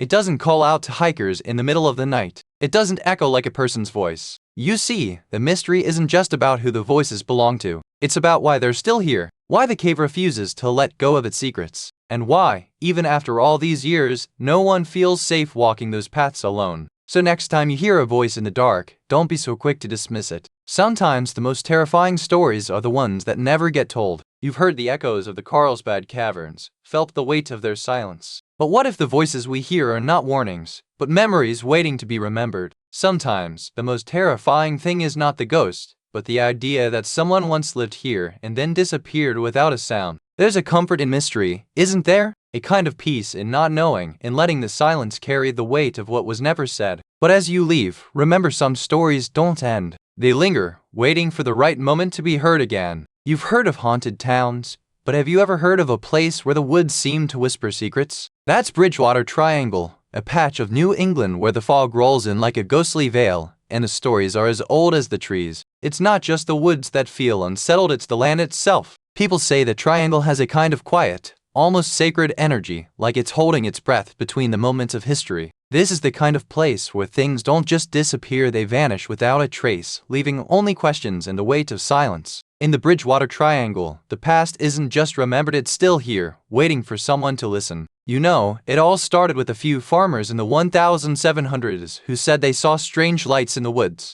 They called it the place where the devil danced. Back then, people thought it was the work of the devil, or maybe the spirits of the Native American tribes who once lived there. No one knew for sure, but it wasn't just superstition, it was also fear. The area was known for its dense forests, wild animals, and the occasional disappearance of people who went in without a plan. Over time, the stories grew. Some said it was a place of ancient rituals, others a hunting ground for the devil. But the truth, no one ever found out. And so, the Bridgewater Triangle became a place of legend, a whisper in the dark that still lingers today, waiting to be uncovered. You remember the first time you noticed something wasn't quite right, that subtle shift in the air, like the breeze had turned from a gentle caress to a whisper of something ancient and watching. It was the smell, something sweet and wrong, like the scent of a childhood memory that never quite fit. You turned your head, but the smell followed, like a ghost in your nose. You tried to laugh it off, like you always do when something feels off. But that laugh felt too loud, too sudden, like a crack in a mirror that only you could see. And then, just as you were about to tell yourself it was all in your head, the light changed. Not the way the sun moves, but the way light bends when something unseen is watching. You never told anyone what you saw, but you've never quite stopped thinking about it. Because sometimes, the first sign of something wrong is the last thing you hear before it finds you. You know, sometimes the worst disappearances aren't the ones you hear about on the news. They're the ones that vanish into the quiet, the ones that leave only whispers and a few faded photographs. In 1965, a 17-year-old named Barbara Loring vanished without a trace, right here in Bridgewater. Her last known location was a remote stretch of woods where the trees seemed to close in like an old friend trying to keep a secret. The police called it a case of misplaced youth, but to those who knew Barbara, it was a tragedy that never felt resolved. Her absence left a silence that echoes still, a void in a place where the air is always just a little colder. Barbara's story is one of many, a thread in the tapestry of the Bridgewater Triangle. Each disappearance adds to the mystery, and each memory adds to the weight of the silence that lingers in the woods. And so, we wonder what became of Barbara. Was she lost to the woods, or did the woods take her? The truth is buried, but the memory lingers, like the scent of damp earth after a storm. I remember the way the fog clung to the trees like a shroud, and how the old mill seemed to hum with a sound that wasn't quite there. Some say it's the wind, but I swear I heard something else. One woman claimed she saw a figure in the woods just before she vanished. She said it moved like smoke, and that its eyes followed her all the way to the edge of the woods. Quick word from our sponsor. If this sounds like something you'd enjoy, take a look at the Fire TV Stick 4K streaming device. There's a link and a QR code on screen right now, and in the description below. Alright, back to it. Another man swore he heard a child's laughter coming from the woods, but when he followed it, there was nothing but silence and the sound of his own heartbeat. Some say the triangle is just a place where the veil between worlds is thin. Others say it's a reminder that not all disappearances are explained by the light of day. And if you're ever in the area, I'd say you take a flashlight and keep your eyes open for more than just the shadows. We dug into the archives, you see, and the first thing we found was a report from 1978. It was about a man who vanished near the old mill, and his wife said he was taken by something that lived in the water. The investigators who came after him left notes in the margins, written in trembling handwriting. They mentioned strange lights at night and a sound like a child's laughter echoing from the woods. We found a map from the 1950s that showed a series of strange symbols carved into the shoreline. They looked like old runes, but the locals called them the language of the drowned. The most chilling discovery? A series of photographs taken in the 1930s, showing the same spot empty, silent, untouched, yet somehow watching us. There's a feeling, that some places don't just hold secrets. They remember them, and sometimes they want to tell you. You've heard the stories, the disappearances, the cold cases, every one of them ends the same. But there's one detail that has never been explained. What exactly happened to the last person who vanished in the triangle? No one knows what happened to that last missing person. Some say they were taken, others that they simply vanished into the woods. But the real mystery is why no one ever found them. Some say it was a sign, a warning. Others say it was just the last trace of someone who never made it out of the triangle. But no one ever followed it. What? You think you've heard all the stories. But maybe the real mystery isn't what happened to the missing people. Maybe it's why we still don't know. Some folks say the Bridgewater Triangle isn't just a place on a map, it's a living memory. They whisper that the land remembers, that the trees hold stories older than the town itself. There are those who believe the triangle is a kind of threshold, a place where the veil between worlds is thin and the past doesn't stay buried. You've heard the stories, but have you ever wondered what it's like to live with them? You might think you know the stories, but have you ever asked yourself why they're still told? Why do we return to the same old tales, like we're hoping for a different ending? Maybe the triangle isn't just haunted, it's haunted by us. By the stories we tell, the questions we ask, and the truths we're too afraid to face. And maybe, just maybe, it's waiting for someone to finally listen. Sometimes the truth is the scariest thing of all. And sometimes, it's just missing. Every year, new reports surface. People still claim to hear whispers in the woods, see lights in the distance, feel eyes on their back. But no one knows what to do with it. The government has tried. The local authorities have tried. But the triangle is like a wound that won't close. And sometimes it feels like it's not even a place, it's a feeling. So we sit here, in this cozy little corner of the internet, with our cups of tea and our stories, and we wait. Because some mysteries don't just fade away. They linger. And maybe, just maybe, you're listening. And maybe, you're not alone.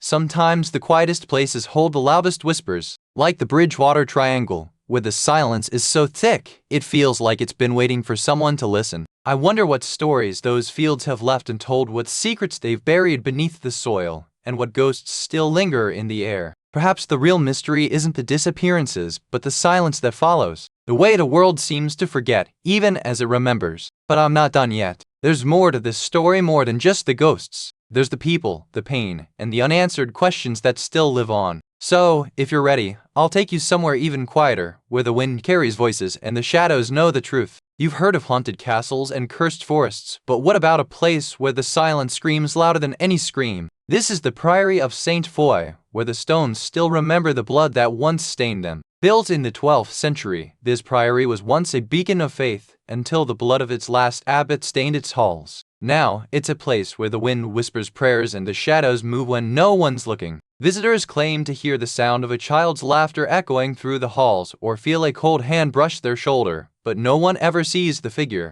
It's always just out of sight, like a memory refusing to fade. And the worst part? The locals won't let you stay overnight. They say the priory doesn't just haunt, it entices asterisk. And once you're inside, you're never quite the same again. The Priory of St. Foy didn't start as a place of peace. It was built in the 12th century, but back then, it was more of a fortress than a church. The monks who lived there were as stubborn as they were devout, and their lives were filled with both prayer and politics. The land belonged to a noble family, the de Montforts, who were more interested in power than piety. They donated the land to the church, but only after they got their way, like a dowry, or a favor, or maybe a promise that their heirs would be protected. But not everyone who lived there was a monk. There were servants, scribes, and even a few women who came under the protection of the church. Some were taken in as beggars, others as wives to monks who had no family. The priory was a place of both sanctuary and secrecy. And then, in the 13th century, something changed. The priory was taken over by a new order of monks, the Franciscans, who were more austere and less politically involved. But the past never really leaves a place, and the old sins of the past began to resurface. So you see, the priory wasn't just a place of worship, it was a battleground of faith, power, and survival. And the ghosts that linger there are the echoes of all those who tried to shape its destiny, some with good intentions, others with none at all. You remember the first time you heard the wind howl like a child in the night? It was just a whisper, but it carried something sharp, like a blade in the throat of the silence. The caretaker's wife swore she saw the light flicker on its own, just before the wind turned into a scream. It wasn't the wind at all. It was something else, something watching. They called it the crying wind, but that was just a name. What it really was, no one could say. It was a sound that made your bones go cold, even if you couldn't hear it. And then it started to get louder. Not the wind, the whispering. In the walls, in the stones, like the building itself was trying to tell a story it wasn't meant to share. You could almost believe the stones were alive. But you knew better. You just didn't know what they were hiding or who they were trying to protect. You remember the story of the last priest, don't you? The one who vanished in the dead of night, leaving only his cassock and a faint smell of burnt incense lingering in the air. It was said he had been trying to stop the ritual, some ancient, forbidden ceremony that had begun centuries ago. The villagers claimed he was trying to save the souls of the damned, but no one believed him. They searched for him for weeks, but all they found was a single locket, engraved with the initials of a long-dead noble family, those who had once owned the priory and now lay buried beneath its stones. To this day,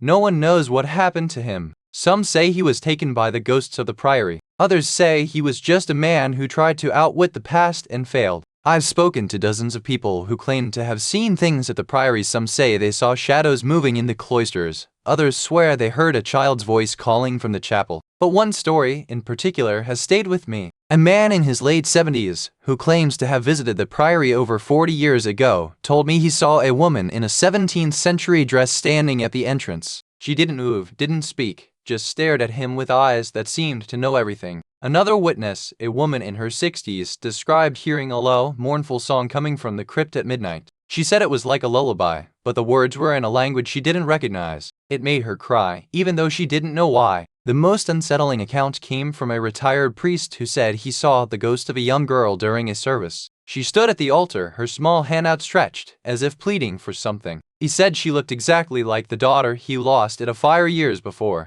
These are not just stories. They're echoes of something real, something that lingers in the bones of this place. And if you ever find yourself standing in the priory's shadow, listen closely. You might hear it too. Quick word from our sponsor. If this sounds like something you'd enjoy, take a look at the Kindle Paperwhite e-reader. There's a link and a QR code on screen right now, and in the description below. Alright, back to it. We began the investigation with the old maps and the priest's journal. You'd think with all the stories, there'd be something concrete. But the more we dug, the more we found just whispers of the past. The first clue was a name carved into the wall of the chapel, Leon, and a date from the 1600s. It didn't match any records, but it felt like a personal message, as though someone was trying to reach us across time. We found a hidden chamber beneath the floorboards, sealed with a rusted iron door. The air was thick, heavy with the scent of damp earth and something older like the memory of rot. Inside, we found a collection of old letters sealed in wax with names that didn't match the priory's records. It felt like we were reading the diary of a ghost who had never been allowed to tell their story. The most unsettling thing wasn't the letters, it was the fact that the handwriting was unmistakably the priest's. He'd written to himself, as if pleading with someone who wasn't there. We left the chamber with our heads spinning, the weight of history pressing down on us. There was no proof, no answers, just the feeling that we had stepped into something that had been waiting for us all along. You know, there's one thing about the priory that's never been explained. Not the ghosts,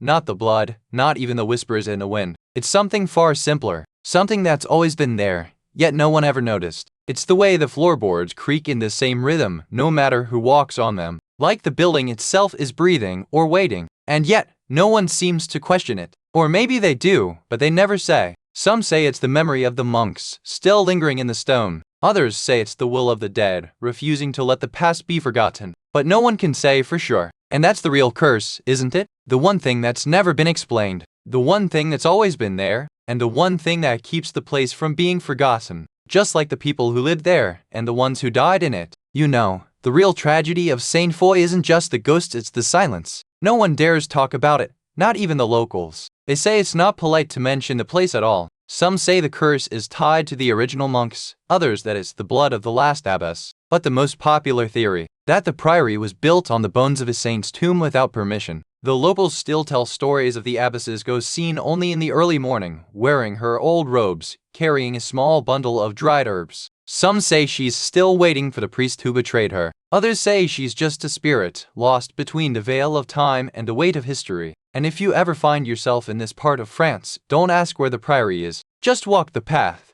and let the silence speak for itself. You might think the story ends with the last candle flickering out, but some nights, the wind still whispers through those ancient stones. Did the priory truly vanish, or did it simply wait for the right moment to return? The local historian, a woman named Margaret, claims she has seen the same shadow near the cloister wall at dusk, always just out of reach, always watching. Have you ever felt that quiet, knowing presence in the dark? Some say the priory's secret is still locked in the bones of the earth. Others believe it's a lesson left behind by time, one that refuses to be forgotten. What do you think lingers in the silence? And so, the story isn't over. It's just waiting for the right person, the right moment, and the right kind of listening. Have you ever felt that pull towards something you can't explain? As the last embers of the fire fade, I find myself wondering, what if the priory's whispers are just the beginning? What if the past isn't so far away? You've heard the stories, but have you ever wondered what it feels like to walk where the ghosts once stood, to hear their silence? And what if, in the quietest moments, the past finds you, not in a scream, but in a sigh, a whisper, a feeling that something is watching? So, as we turn the page, remember this: the stories don't end when the fire goes out. They wait, just beyond the next candle's flicker.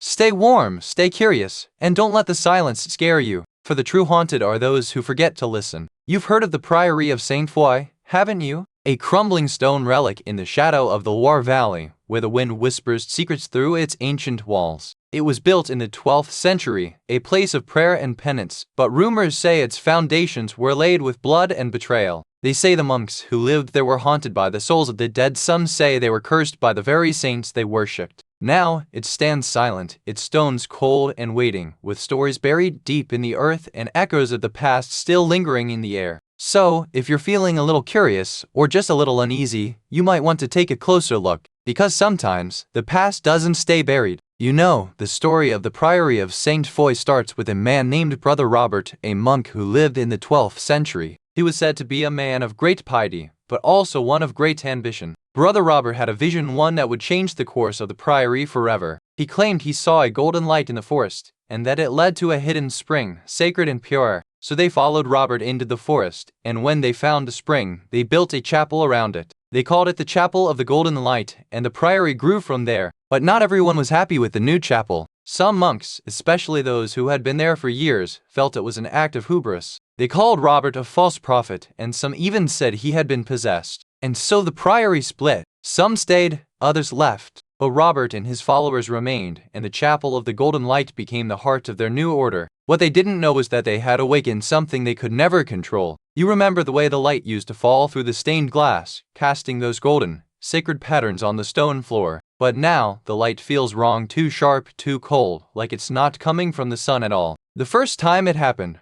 I thought it was just the wind. A low, mournful sound, like a child's cry, echoing through the nave. But it wasn't the wind, it was something else, something inside the walls, remembering. The caretaker found the first body in the crypt. It was wrapped in a shroud, but the face was missing. The priest said it was a miracle, but I think it was a message. A warning that the past was not done with us. They started calling it the Weeping Staircase. Every evening, just before dusk, the sound would rise from the lower levels. It was a sound like a mother crying, like a mother who had lost her child and never stopped searching. Even the dogs started to run. They'd sense it before we did. The air would shift, the temperature would drop, and the silence would be so thick, it felt like the walls were holding their breath. And then there was the smell, not of decay, but of something older, something that had been buried and never forgotten. A smell that made you want to run, but also made you stay. Like the place itself was trying to tell you something. You've heard the whispers of the priory's dark past, but nothing prepares you for what happened on the night of the Great Fire.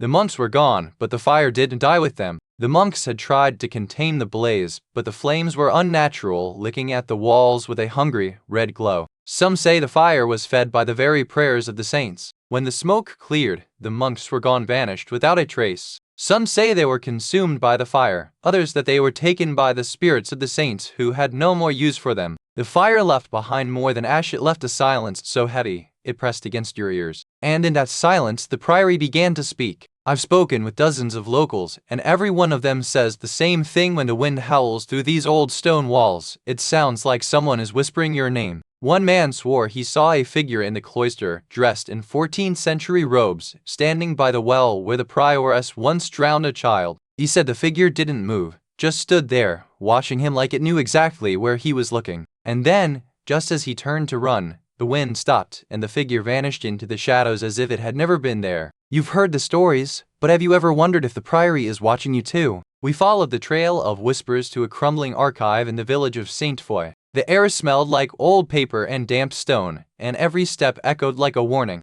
The first document we found was a marriage record from 1523, but it was missing the groom's name. All that remained was a line that read, "He was taken before the vows were spoken."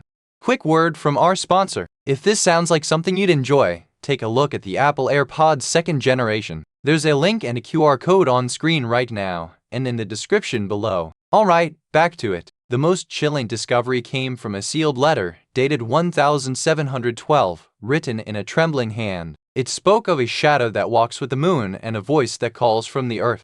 By the time we left the archive, the weight of the past pressed heavy on our shoulders. We had uncovered more than just names. We had glimpsed a curse that had haunted this place for centuries. And though we left with answers, we also left with questions, because some stories don't end. They just wait, patient as the moon, for the right moment to rise again. You know, the thing that still haunts me about this place is the one detail no one can explain. It's not the bloodstains or the missing bodies, it's the silence. The silence that doesn't sound like silence at all. Every time we tried to document it, the silence would shift. It would change tone, like a whisper trying to become a scream, but never quite getting there. It's like the walls are holding their breath. Some say it's the memory of the nuns who died there, their voices trapped in the stones. Others say it's something older, something that doesn't belong to this world at all. But no one has ever heard it clearly. You ever wonder what it would sound like if you could finally hear it? Would it be a scream, a song, or just nothing at all? That's the real mystery, isn't it? You've heard the stories, but have you ever wondered what the locals truly think? Some say the Priory's curse is a warning, a punishment for greed and pride. Others whisper that it's just a tale to keep the curious out of the graveyard. There's a local legend that every time someone dares to dig too deep, they bring back more than they bargained for. It's not just bones and whispers, it's the weight of history, pressing down like a storm before it hits. One theory is that the Priory's curse is tied to a secret chamber beneath the chapel where the last monks vanished and the last prayers were said. No one knows what's there, but the silence is louder than any scream. And then there are those who believe the Priory is not cursed, it's just a place where the truth is too heavy to carry. Some say the only way to escape its pull is to let go of the past, and the past is never easy to leave behind. And so we return to the heart of the mystery, where the truth seems just out of reach. The records are incomplete, the witnesses are scarce, and the past clings to the stones like a shadow. Some say the last priest left in a hurry, clutching a small, sealed box. Others whisper that the box was never found, and that the silence of the Priory since then has been louder than any explanation. What remains is not the truth, but the weight of the unknown. The past is not gone, it lingers, waiting for the right moment to whisper its secrets. And so, the mystery remains a quiet, unresolved echo in the heart of the Priory, waiting for someone brave enough to listen. You know, sometimes the scariest stories aren't the ones you hear, but the ones you feel in your bones. Like a whisper in the dark, reminding you that the past never truly leaves. The Priory may be gone, but its silence lingers. You can almost hear it just out of reach, like a memory that refuses to fade. And sometimes, the best way to honor the past is to let it speak for itself. Not with words, but with the weight of its silence. So, before we move on, take a moment. Let the air settle. Let the quiet remind you that some stories are meant to be heard in the stillness. Now, if you'll excuse me,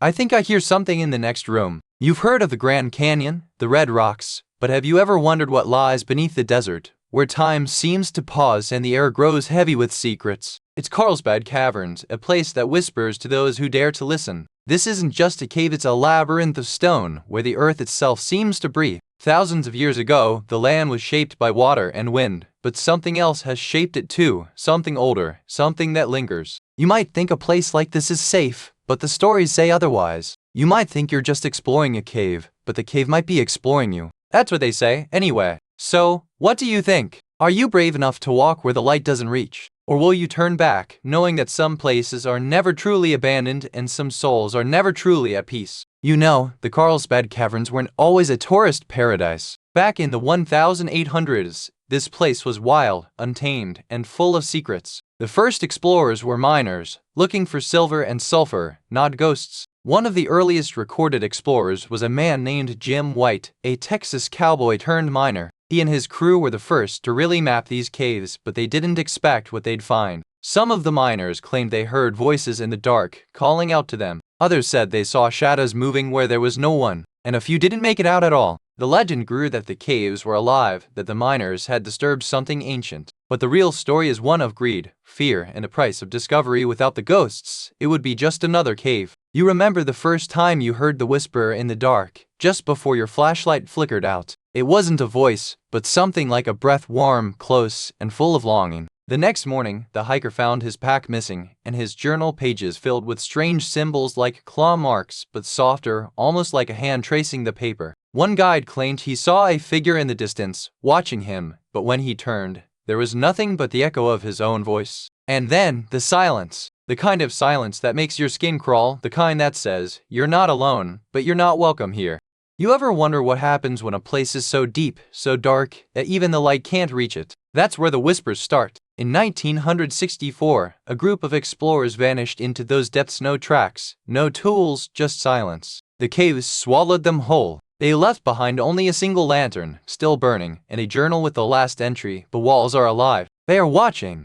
Now, decades later, the caves still echo with the sound of footsteps, and the air is thick with the scent of damp stone and something older. You can still hear them if you listen closely. The voices are faint, but they're there, and they're still waiting for someone to follow. I've spoken to several hikers who swear they saw a shadow move in the big room, but when they turned around, there was nothing but the sound of dripping water and the echo of their own breath. One woman told me she heard a child's laughter echoing through the stone, so clear it made her turn around, only to find the silence of the cave and the sound of her own heartbeat. Some say the caves are haunted by the spirits of miners who died in the dark, trapped between the earth and the sky, unable to find their way home. And then there's the story of the woman who vanished in 1973, leaving only her hiking boots and a trail of whispers. No one knows what happened, but the caves still remember. We followed the trail of whispers deeper into the caves, where the air grew thick and heavy with the scent of damp stone and something older. The silence was so complete, it felt like the world had forgotten to breathe. One of the guides, a retired geologist named Frank, claimed he'd seen a shadow move in the dark just before he turned around. He laughed it off, but his hands trembled as he spoke.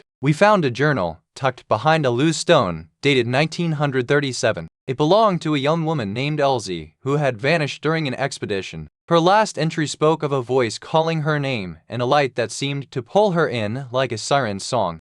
We found no body, but we found something else: footprints in the dust, leading to a sealed-off chamber, and a single, small handprint, perfectly formed, etched into the rock. It was as if the cave itself had tried to remember her. There's something about these caves, something that lingers in silence, that makes you wonder if the light was always there, waiting for the right moment to pull someone in. And if that moment is now. You know, the most chilling thing about Carlsbad isn't the caves themselves, but the one detail that has never been explained. That single, haunting question that lingers like a whisper in the dark. Every guidebook, every ranger, every tourist who's ever wandered those halls has been asked the same question. What happened to the man who disappeared in 1958? No one ever found him, and no one ever explained how he vanished. The caves have a way of swallowing things. People, stories, even time. But this one, it's still out there, somewhere, and it's waiting for someone to ask the right question. So next time you're there, take a moment. Ask yourself, what if the answer isn't in the rocks, but in the silence between the echoes? You've heard the stories about the caves,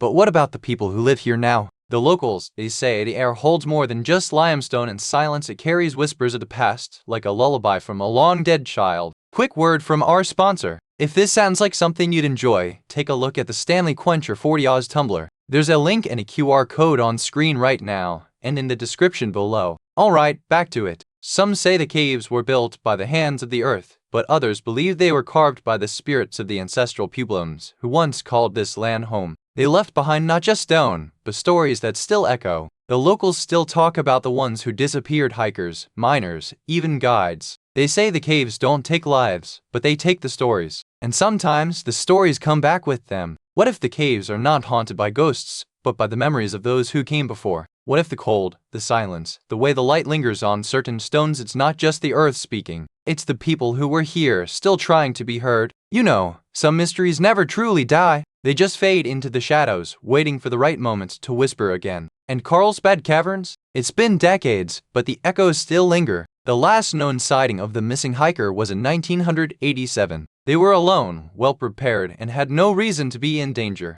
Yet they vanished without a trace, leaving only a half-eaten sandwich and a trail of footprints leading into the dark. Over the years, others have tried to follow in their footsteps, but none have ever made it back. Some say they heard a faint voice calling them, others claim they saw a shadow moving through the stone. But no one has ever found anything, just more unanswered questions. The park rangers say it's just the natural sounds of the cave echoes, wind, the drip of water. But some of us know better. We've heard the whispers, we've felt the cold, and we know that somewhere in those depths, something is still waiting. So, if you're ever here, take a moment. Listen. The cave isn't just a place, it's a memory. And maybe, just maybe, it's still holding on to something it's not ready to let go of. You know, sometimes the most haunted places aren't the ones you expect. A quiet cave, a forgotten trail, a whisper in the wind. Those are the ones that stick with you longest. And sometimes the ghosts aren't here to scare you.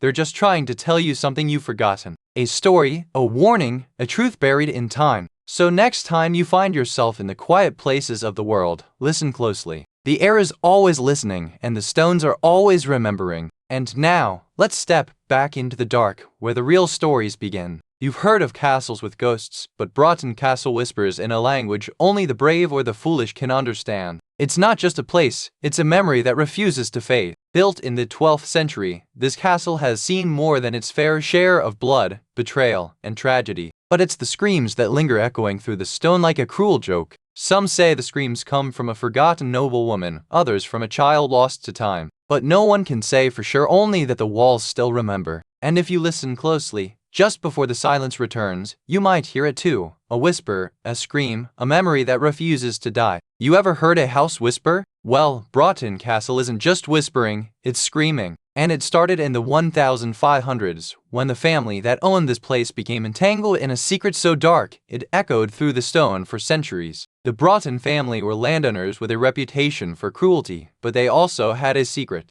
You see, their wealth came from a mine, and that mine was cursed by the very people they exploited, a group of miners who vanished without a trace. Then, one night, the screams began, not from the miners, not from the family, from the walls themselves. They howled and groaned like something alive, and no one could explain it. The castle became a place of dread, where even the air felt heavy with sorrow. Some say the screams were the miners' souls trapped and angry, still demanding justice. Others believe the family's guilt was so great, it cursed the very stones they lived in. Either way, the castle's story is far from over, and the walls still sing. You remember the way the wind howled through those ancient stones, like it was trying to carry a message we'd never understand. It wasn't just the wind, it was something else, something that had been waiting for us to come close. The first time it happened, we were just walking through the gardens, and then there it was. A sound like 1,000 fingers scraping against stone, like someone was trying to climb the walls. We laughed it off at first, told ourselves it was just the wind, but then the whispers started.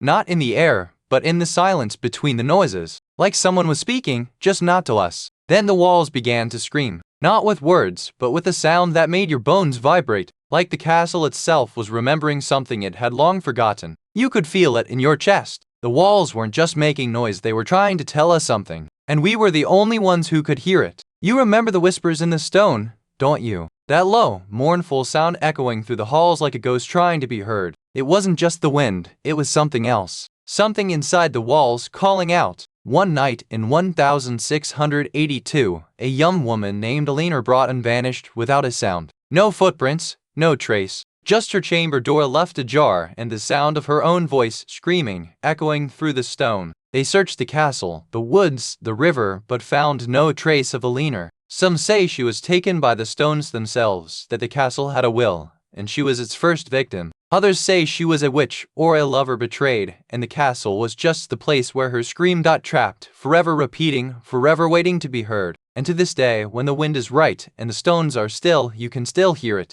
A scream, clear and sharp, echoing through the halls of Broughton Castle, waiting for someone to listen. I've spoken to dozens of people who say they've heard the screams. Some say they came from the walls themselves. Others say they came from the woods beyond the castle. One woman told me she heard a child's voice calling her name at midnight, and when she turned, there was no one there. A retired teacher from nearby Shropshire said she was walking the grounds late one evening and heard a woman's voice sobbing from the east wing. She ran toward the sound, only to find the doors locked and the windows rattling as if someone were inside. One man, a former soldier, claimed he was stationed near the castle during the war and heard the screams every night. He said they were so loud, they made his bones ache. He swore he saw a figure in the windows, but when he looked, the room was empty. Many say the screams are not just heard, but felt. A woman from Worcester told me she once felt the walls vibrating, as if something were inside them, alive, and crying out for help. It left her shaken for weeks. And then there are those who say the screams have stopped, but the silence is louder.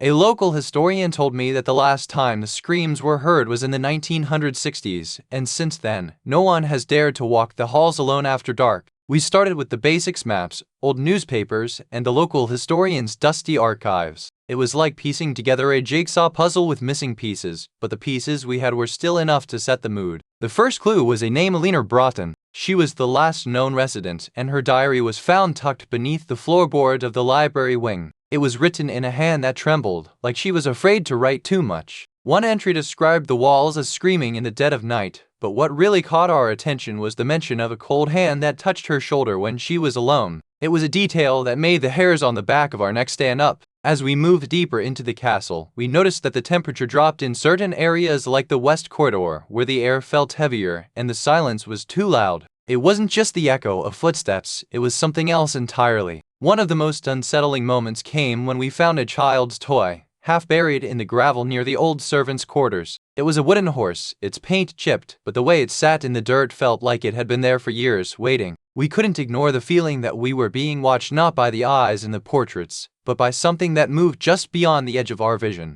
The castle, it seemed, had a memory all its own. You know, the thing that haunts me most about Broughton Castle isn't the ghost, or the screams, or even the bloodstains. It's the one detail that has never been explained. It's the exact moment the screams started. No one knows when it first happened. Some say it was during the Civil War, others claim it was in the 1920s, when the last family left. But no one can say for sure. Quick word from our sponsor. If this sounds like something you'd enjoy, take a look at the Kindle Paperwhite e-reader. There's a link and a QR code on screen right now, and in the description below. Alright, back to it. It's like the castle is guarding a secret, not just of the past, but of the present. And it's not just the walls that scream, it's the silence that follows. So, what do you think? Was it a warning? A curse? Or maybe the castle was never the one screaming. Maybe it was the people who lived inside that were. You've heard the whispers, haven't you? The ones that say the walls of Broughton Castle aren't just stone and mortar, but something older, something that remembers. Some say the screams come from the stones themselves, echoing the agony of a long-ago tragedy that never left the walls. Others say it's the spirit of a noble woman, trapped between love and betrayal. You might laugh, but sometimes the truth is stranger than fiction, and sometimes the stories we tell are the only thing that keeps the darkness from taking hold. So, what do you believe? That the walls are just walls, or that they're still screaming for someone to listen? There are some mysteries that refuse to die, even when the stones have settled and the silence has grown thick.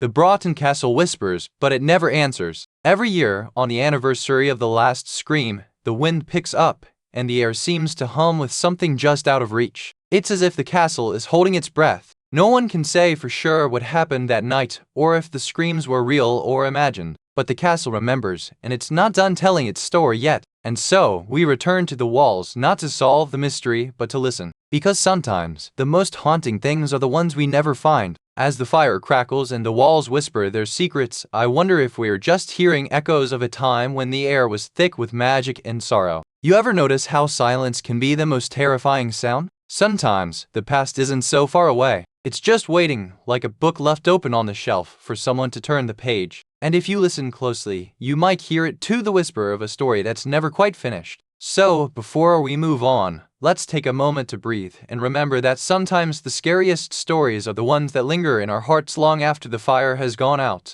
Now, if you'll excuse me, I have another tale waiting for you, one that might just make you rethink the meaning of a quiet night. You've heard of the Grouse Mountain Resort, haven't you? A place where the snow never quite melts and the silence is thick enough to cut with a knife. It's not just a mountain, it's a memory, wrapped in pine and mist. The locals say it's cursed, not by a vengeful spirit, but by the weight of the past. They tell of a tragedy that never left the land, a story buried under decades of snow and silence. No bodies were ever found. No clues? Just a silence that has never quite settled. And now, the resort stands as a monument to that silence, its walls whispering stories that only the wind can carry. Some say the mountain still remembers, that the wind carries the voices of those who vanished, and that the snow never truly melts because it's too heavy with the weight of their names. So why do you think this place is still here? Why does it still draw people who are brave or foolish enough to listen to the stories the mountain tells? You know, the Grouse Mountain Resort didn't start as a luxury retreat. It began as a humble logging camp in the 1920s, where the trees were thick and the air was heavy with the scent of pine and sweat. The men worked hard, and the women waited for them with hot coffee and cold silence. The owners were a pair of brothers, Henry and Jack, who saw the forest not just as timber, but as a prize. They built the first cabin with their own hands, and they named it after the mountain that watched over them like a silent sentinel. But the mountain had its own secrets. The stories the workers told were of how the trees whispered in the night and how the snow never stayed long enough to bury the dead. They said the forest was alive, and it remembered. When Henry died in 1931, the resort changed hands.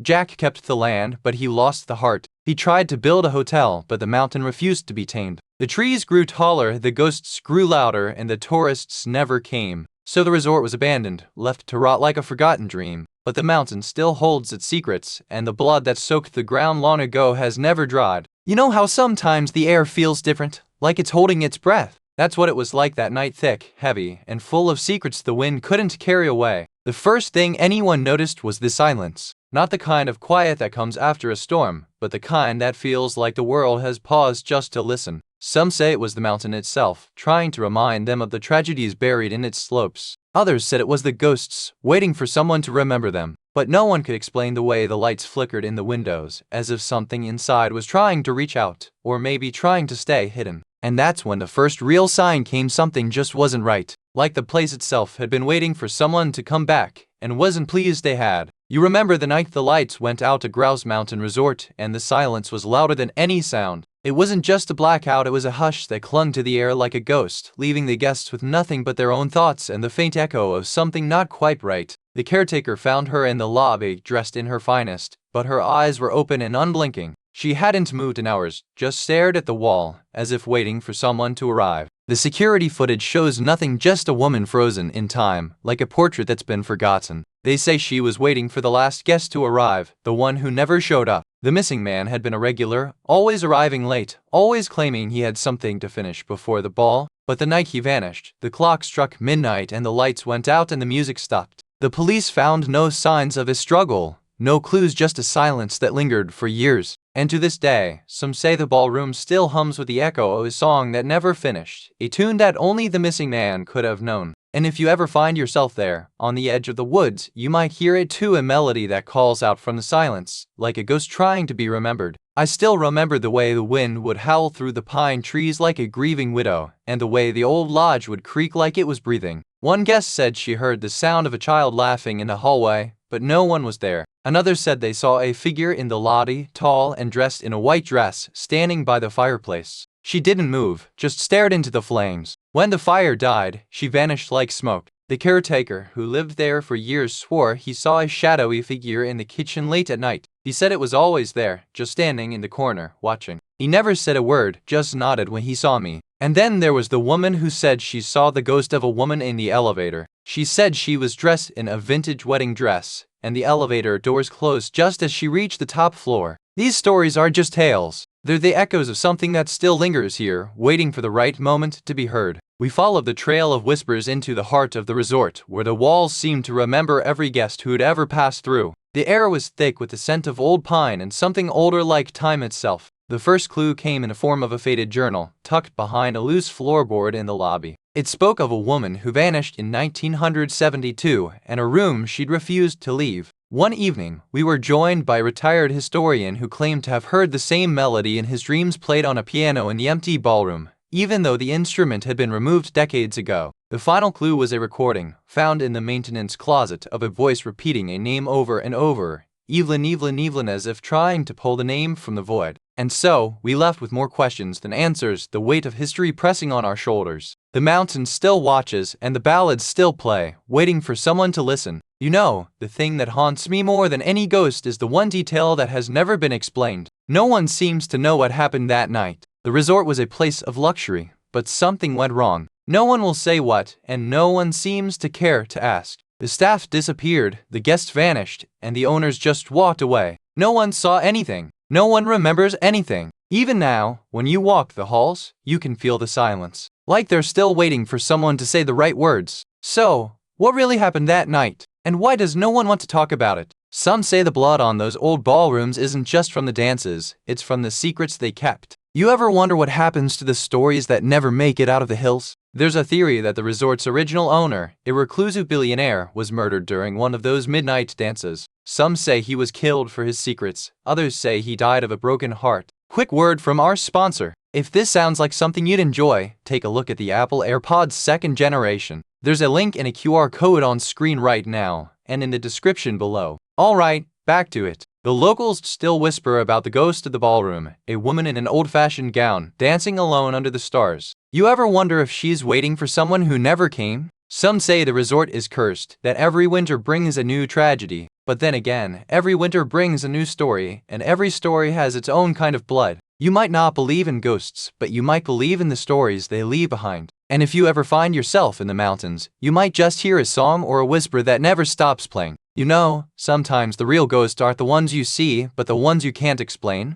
The ones that linger in the silence between the stories. There was a girl, just 16, who vanished without a trace. No body, no clue, just a room, a closed door, and the echo of her laughter that still plays in the night. The last employee left in 1998, and since then, the place has been silent except for the whispers. The kind that make your skin crawl, even when you know there's nothing there. They say the mountain remembers. That the trees, the rocks, the snow, everything holds a secret. And maybe, just maybe, the girl never left. So the next time you're hiking the trails, listen closely. The mountain might be whispering something you're not meant to hear. You ever notice how the wind carries stories, like it's whispering secrets from the past? Sometimes, it's not just the trees that rustle, it's the echoes of those who stayed behind. There's a kind of peace in the silence, but it's never truly quiet. You can almost hear it like a sigh, or a sigh that's been stretched across decades. Some places don't forget. They remember in ways that haunt the soul, not with screams but with silence, and sometimes with a song that lingers longer than the night. So, as we wrap up this tale, I leave you with this. What do you think? Does the mountain still sing? Or is it just the wind,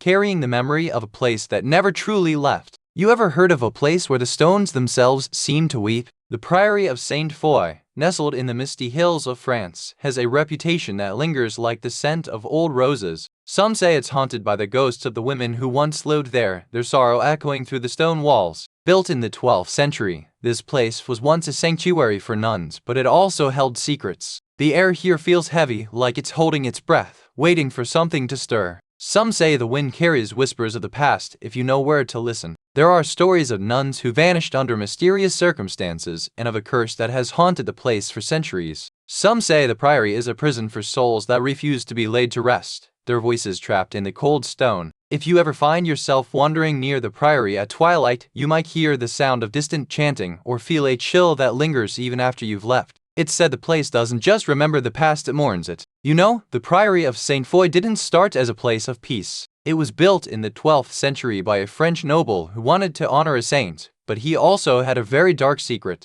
This noble, Sir Robert de Montreuil, wasn't just a devout Christian, he was a man who believed in the power of blood and suffering. He built the priory to house his wife, who he had secretly married in a forbidden union. But the priory wasn't just a place of worship. It became a prison for his wife and a site of unspeakable rituals. The monks who lived there were both servants and witnesses to the horrors that unfolded. The priory's history is a tapestry of faith, fear, and forbidden love. And when the truth finally came out, it was too late for many of those who had lived and died there. But the echoes of their suffering remain. And if you listen closely, you can still hear the voices of the lost in the wind that whispers through the stone walls. You remember the first time you noticed the air was different, like the world had taken a deep breath and held it. It wasn't loud, just heavy, as if the silence was pressing against your ears. The clock in the parlor stopped at 3:17, and the hands didn't move. You checked it twice, but it just stayed. You wondered if it was broken, until you noticed the shadow on the wall moved when you weren't looking. One evening, the wind howled through the cracks in the shutters, and it didn't sound like the wind at all. It was a voice low, mournful, repeating the same word over and over like a lullaby gone wrong. You tried to ignore it,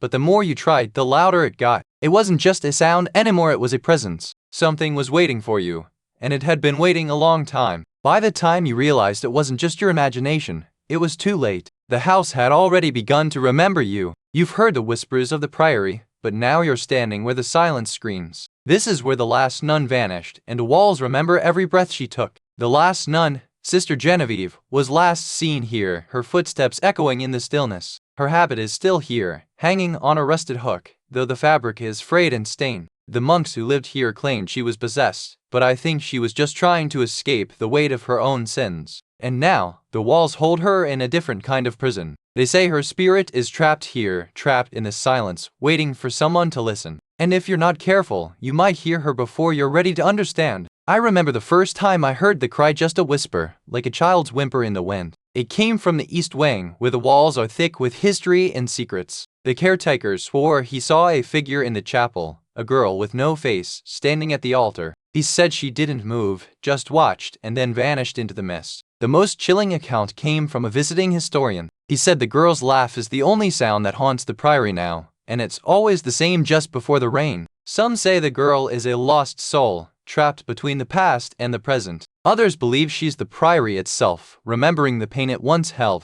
The investigation began with a simple request, a map of the priory's grounds. What we found was a tangle of paths, stone walls, and a forgotten well that hadn't seen a drop of water in over a century. One of the first things we noticed was the silence. So deep, so absolute, it felt like the building itself was holding its breath. We found old records mentioning a ritual, a dark ceremony performed in the winter of 1623. The details were sparse, but the names were familiar, some of the people who disappeared decades ago. Then there was the sound, a whisper, just before the wind picked up, that seemed to come from the walls themselves. A voice, low and pleading, repeating a single phrase over and over. And finally, a strange symbol carved into the base of the bell tower, matching the markings found on the bones of the missing girls. No one knew what it meant, but we all felt its weight. You've heard the whispers of the priory, but there's one thing that's always lingered in the air like a half-remembered dream. No one can say for sure what it was. Some say it was a bell, others swear it was the sound of a child's laughter.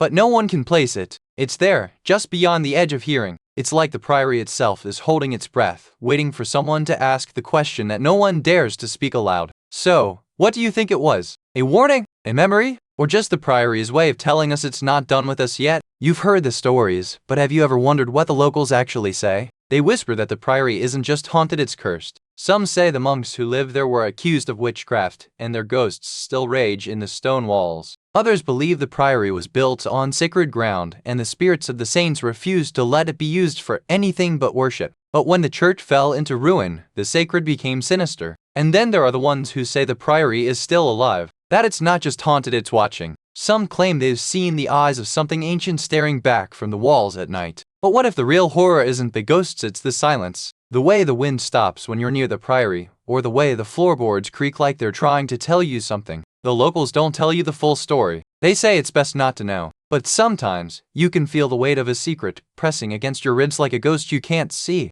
And so, the story of the Priory of Saint Foy fades into a whisper, a question without an answer. What happened to the monks? What became of the girl who vanished? We're left with only the echoes and the silence. You might think, after all these years, someone would have found the truth. But no, the mystery remains, as stubborn as the stones beneath our feet. Perhaps the priory still watches over its secrets, and the only way to uncover them is to listen closely, to let the silence speak louder than the years. Quick word from our sponsor. If this sounds like something to enjoy, take a look at the Amazon Echo Dub Test Smart Speaker. There's a link and a QR code on screen right now, and in the description below. Alright, back to it. So, I'll leave you with this. If you ever find yourself near the priory, take a moment, close your eyes, and listen for the echo that hasn't stopped yet. And remember, dear listener, sometimes the greatest stories are the ones that never end. Before you go, if you enjoyed this, please give it a like and subscribe so you don't miss the next one. And tell us in the comments what you'd like us to make next. We read every single one.